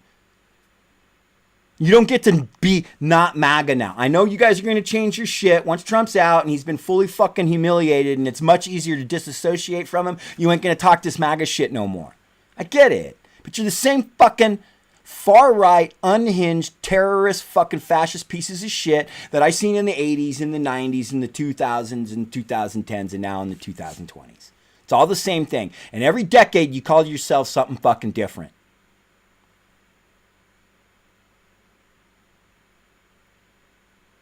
You got fucking some type of peaceful message? Put your fucking gun away. Ain't nobody attacking you, man. Ain't nobody murdering white people every single fucking day like they're murdering black and fucking trans people and brown people and shit. Why indigenous fucking women are going missing all over this nation in fucking incalculable, fucking unacceptable numbers. Come on. They're under attack. What? You were convinced to think that something with a vote maybe? And you want me to align with you with your fucking guns while you're out here playing the victim?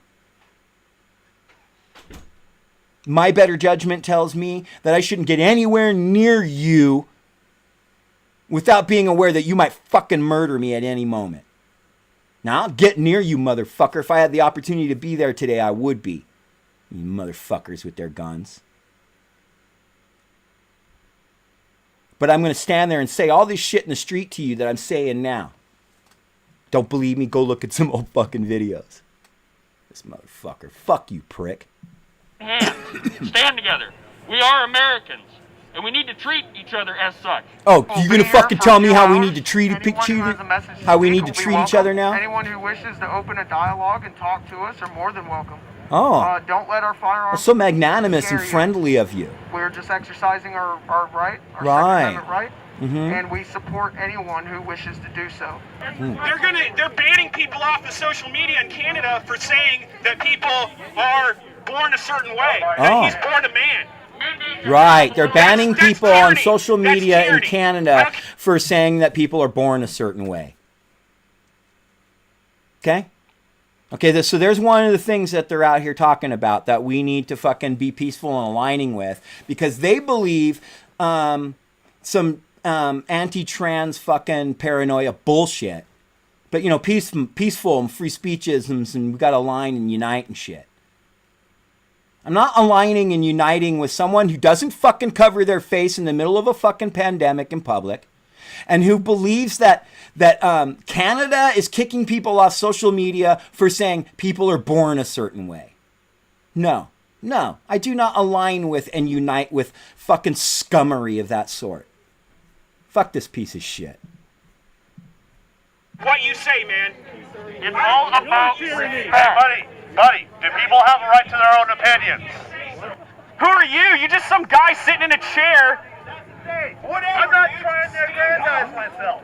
I'm a nobody. This is over. I walk away. Excuse me, sir. know why? Did you say that she? Excuse me, sir. Did you say that she was not a real woman? Conspiracy theorist. Is that what you said? The time for conspiracy theories is That is a real woman. Look, real science. They're trying to change science. They're anti-science. This is authoritarian, just like saying the medical masks actually work when the virus. So here they go. You're arguing with a dude whether fucking trans women are trans women. There you go. There's your platform. There's your unity.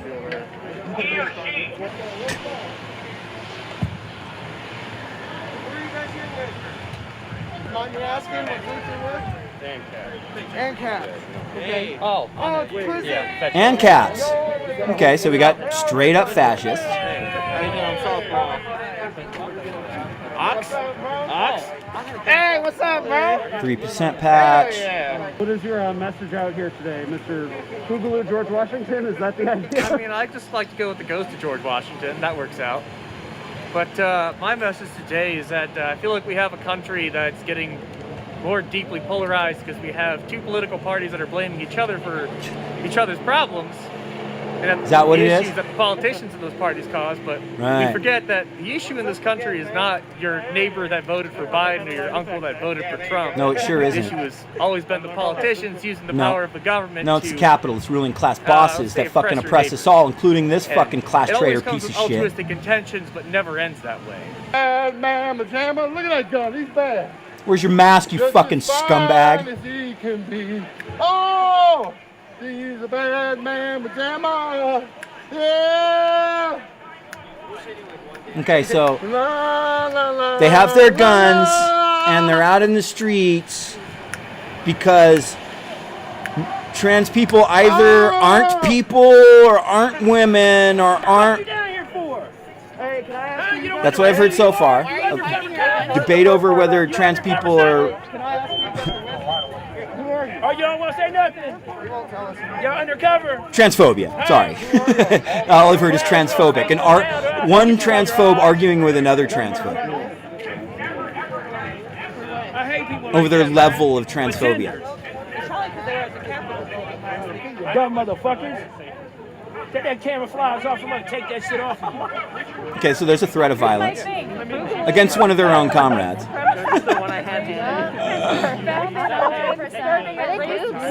So just take the boo-boo stuff off and we don't have a problem anymore, man. No, and I say that, yeah, but like one step at a time. I got a problem with them whether they wear that shit or not. It's what they fucking have chosen to fucking fill their head with. Liberty movement. Yes. Do you consider yourself a libertarian? Yeah. They can take the clothes off. They still got the fucking horrible, disgusting ideas in their head either way. Identify, but I do know my beliefs.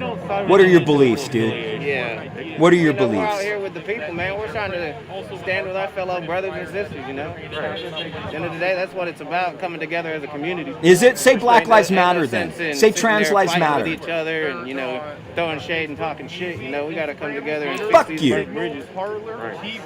Fuck you. We don't have to hate each other. It's not. There's no point in hating each other, man. No, there's We're no all fighting point the in same it. There's fight. no point in it, except for that you're there upholding the fucking systemic fucking white supremacist state that murders black and brown and trans people and shit. Exactly. That's all I'm doing. Exactly. How do you feel about how the event's been going so far? Honestly, it's been great, dude. Everybody's been real polite. I mean, that guy yelled for quite a while. But, So they got the that's an cops have igloo. been great. Okay, They've so been that's a professional. They haven't said uniquely nothing boogaloo weird. flag then. It's great, honestly. I hadn't seen that yet. We're not upholding white supremacy. You are upholding white supremacy. And you know why they're upholding white supremacy? Because Western culture is a white supremacist culture. It's systemically white supremacist. And if you're there in defense of Western culture and America, you're in defense of white supremacy. You can be black, brown, Asian, trans, gay, LGBTQ, non-binary. You can be any of those things and be in support of white supremacy by upholding the white supremacist state.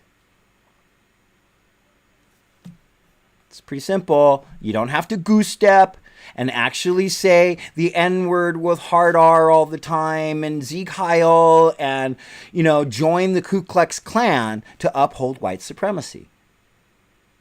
That's what the internet told you. At this point, with that being what you're perceived as, why wouldn't you just abandon it? When you do have known bad actors in your organization, yes, you do.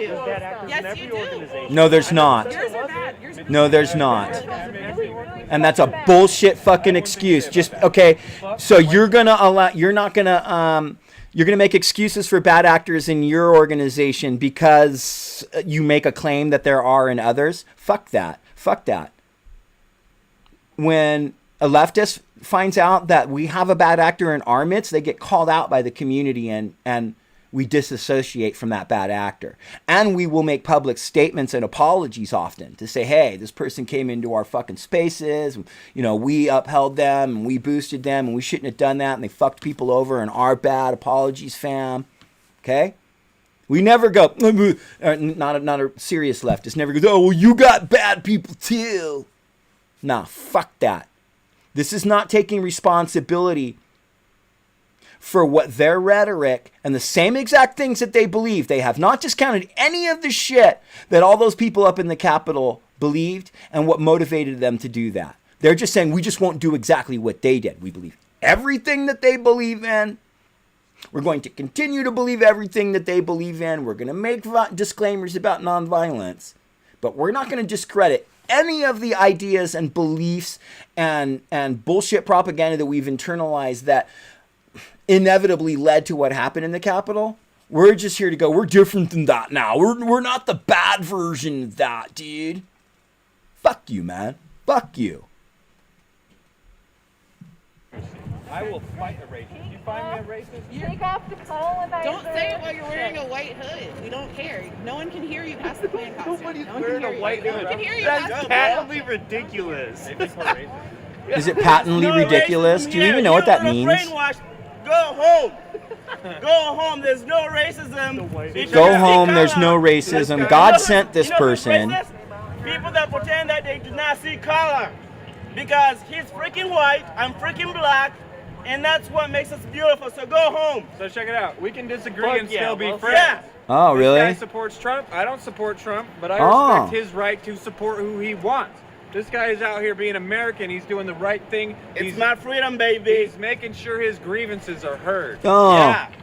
What he doesn't understand, this dude with the God sent me sign, what he doesn't understand is what he just inadvertently handed this racist piece of shit was the ability to go, I'm not racist. Here's my homie. Hey, and we even disagree on some stuff. He supports Trump. I don't. Guarantee you this motherfucker with his redacted shit was totally all in for Trump. I'll guarantee he voted for him twice. Guarantee it. But all of a sudden he doesn't support Trump because it's much more convenient for his narrative not to now. He can frame himself as some fucking common sense conservative. I'm different. Still got the same boogaloo fucking Hawaiian shirt. Still fucking swinging that fucking ANCAP fucking flag with an igloo on it. The same exact garbage that inspired the people who did this shit in the Capitol. But he's not Trump now. And he's not racist because this guy came up who happens to be black and said there's no racism anymore. I mean, to the answer to the statement that there's no racism, well, what about the people who openly say I hate black people? What about that? What about those people? None of these people are saying that, but we all know that those people exist that do say that say I'm racist and I hate people of color and black people and Mexican people. I hate trans people and I hate gay people. There are people who say that proudly. So this notion, anyone that comes up and says racism doesn't exist should not be taken seriously. It doesn't matter what they look like.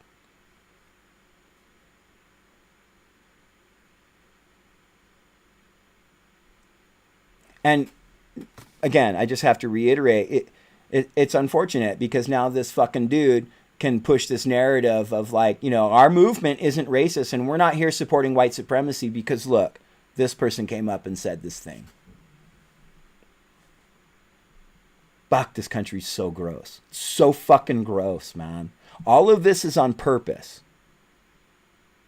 America Kaka, the capitalist ruling class bosses, created these people on purpose.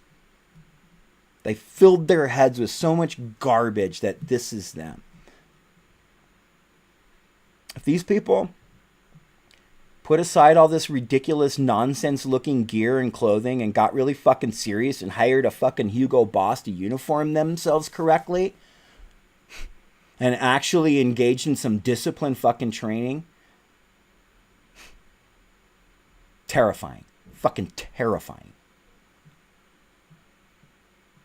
Guess what? I was adopted, bitches. This is America. It's my freedom. And I'm gonna stand for President Trump. You are free to do what you want. Oh yeah. We might not agree on politics, but you are an American, and I love you. Let's go. That's what makes us beautiful, guys. There's no point. Of course this white dude loves you. You just said racism doesn't exist. In other parts of me, Yeah, we expect more. Okay. I think that's a good thing. Yeah. Okay. You know, even if there's more wrong to these. Absolutely. You know, that's all we care about. Absolutely. We don't want the classes and Yeah. they can make their voice be heard, really chatter between each other. We just don't want the classes. I spent $70 for 200 rounds. Absolutely. There we go. Just, you know, Yeah, I mean, I know some fascists sitting around talking to pigs about how much money they spend on ammunition and shit. We de-escalate and disengage. Like, who are you going to use those guns on, Boog? Tell me, Boogaloo, who's that gun for? If not that pig, if he takes away your freedoms and your free speechisms and whatever. Astounding, man.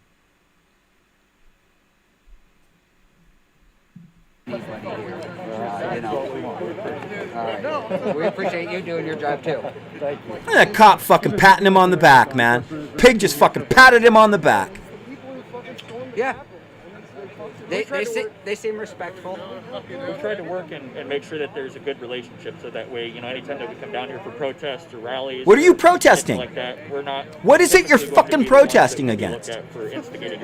All I've heard you say was fucking one fucking version of transphobia arguing with another version of transphobia, and you guys praising and say you love a dude who says racism doesn't exist. And there's divisions in the country and whatever. They're not even there fucking saying that the election was stolen. Nothing. It's, I got my guns. I'm white. Fuck you, here I am. Except I'm not violent. God. So utterly detached from their own fucking reality. All right, there's like, what, 3 seconds left?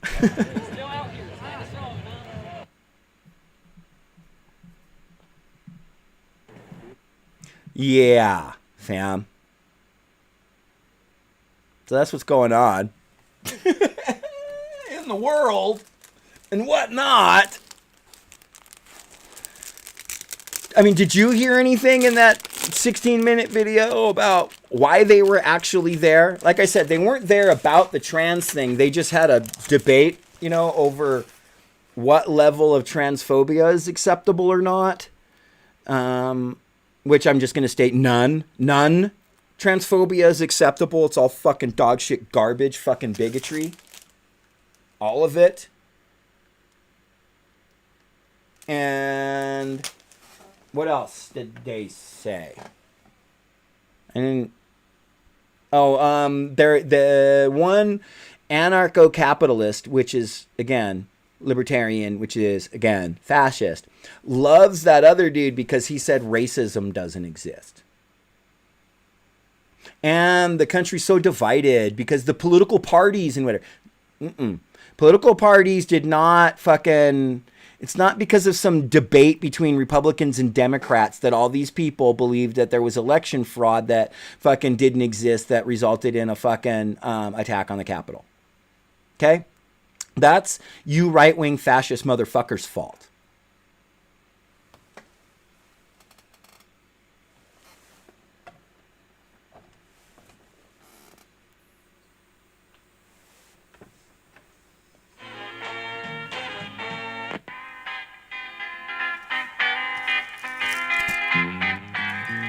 This right here is The Insiders, where I play all the time. And probably this song too much too, but this is Sweet Thing by The Insiders.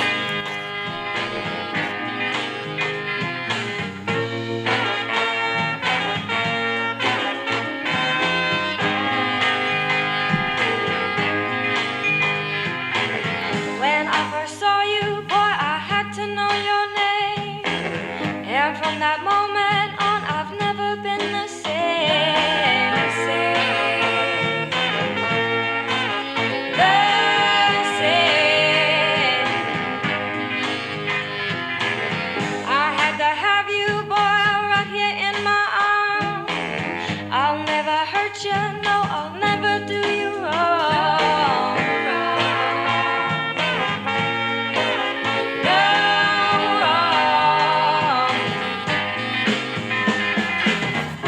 When them stars are shining so bright, gonna make you feel oh so right, gonna give you loving all night, alright. I ain't never gonna let you go, I said I'm never gonna let you go. Sweet thing.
rocking out tonight to maximum Rockabilly.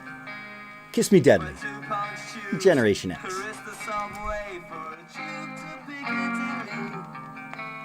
Whose efforts still fast gangs for glory. Another dumb casualty. Having fun. It's Salvage 6. Hit a flick night flicks. Oh, kiss me. Deadly. Tonight.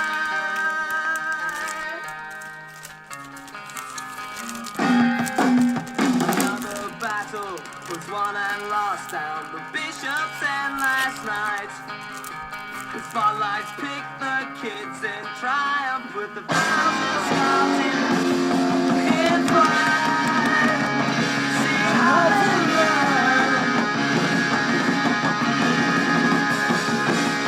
With sweet promises in black and white, your nose into a fight. Having fun. It's our six to find us for a fix. Kiss me. Deadly.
Okay, fam. I think that pretty much brings us to the end of the weekend. What the fuck? I do have one more video to play for you, so stick around. But I just wanted to say much love, thanks, and appreciation to everyone that hung out and chilled with us. Much love and appreciation and thanks to all the P4P fam, as always. Y'all mean the fucking world to me.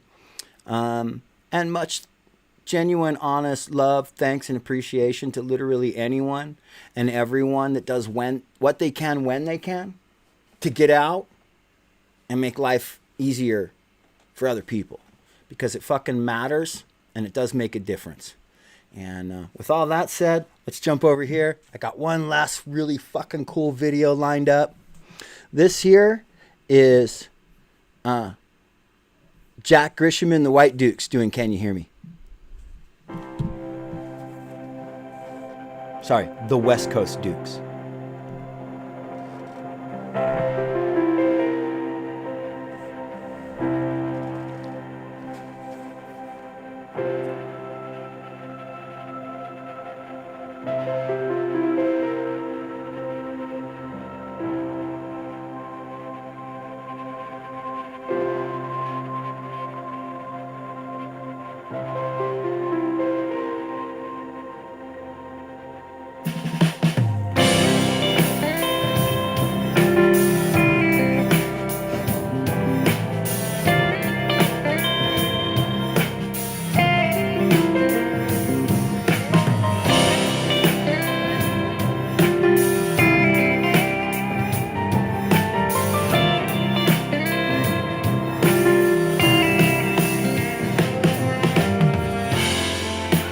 Once we were lovers.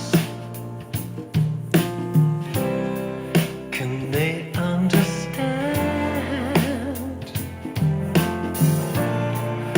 Closer than others, I was young.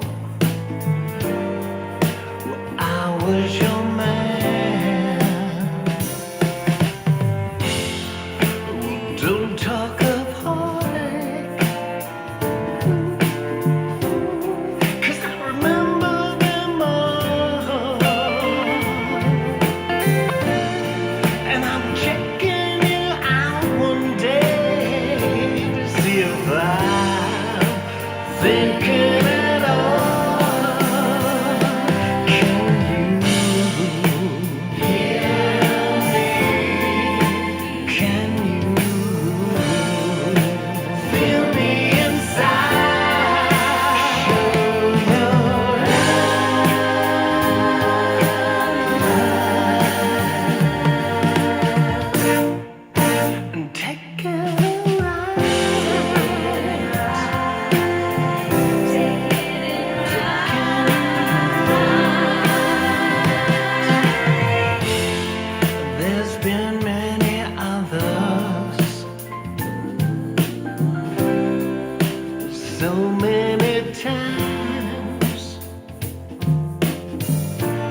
Jack Grisham and the West Coast Dukes. Jack Grisham from TSOL. Can you hear me?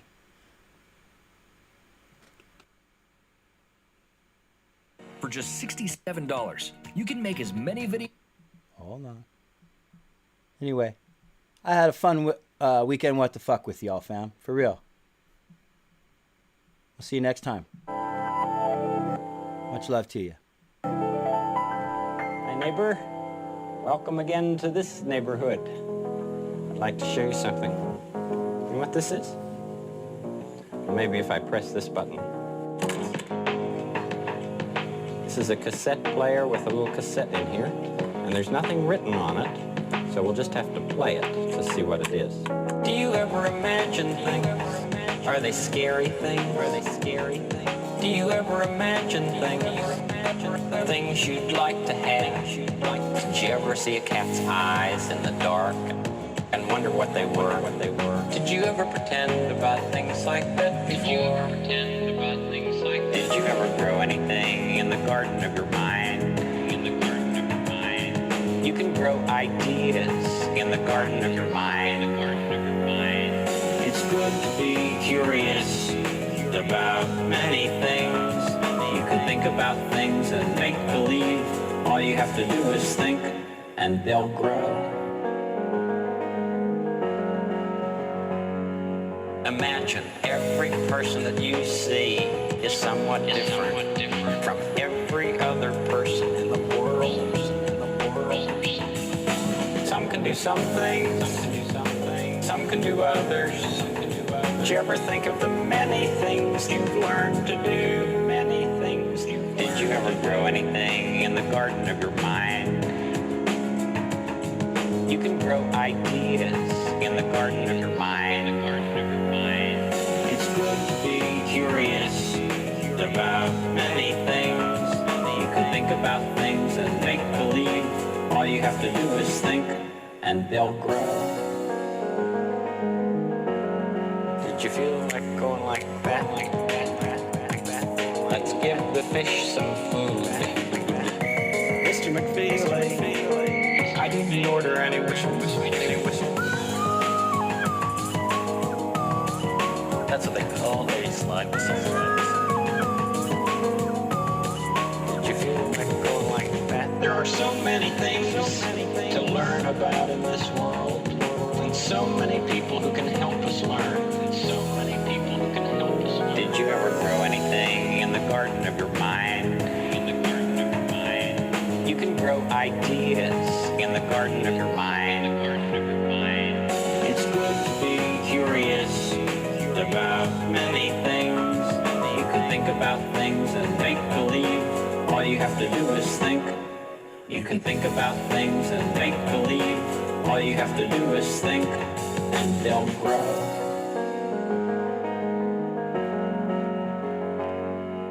All right, fam. We'll see you next time on the What the Fuck Report. Much love to you, as always.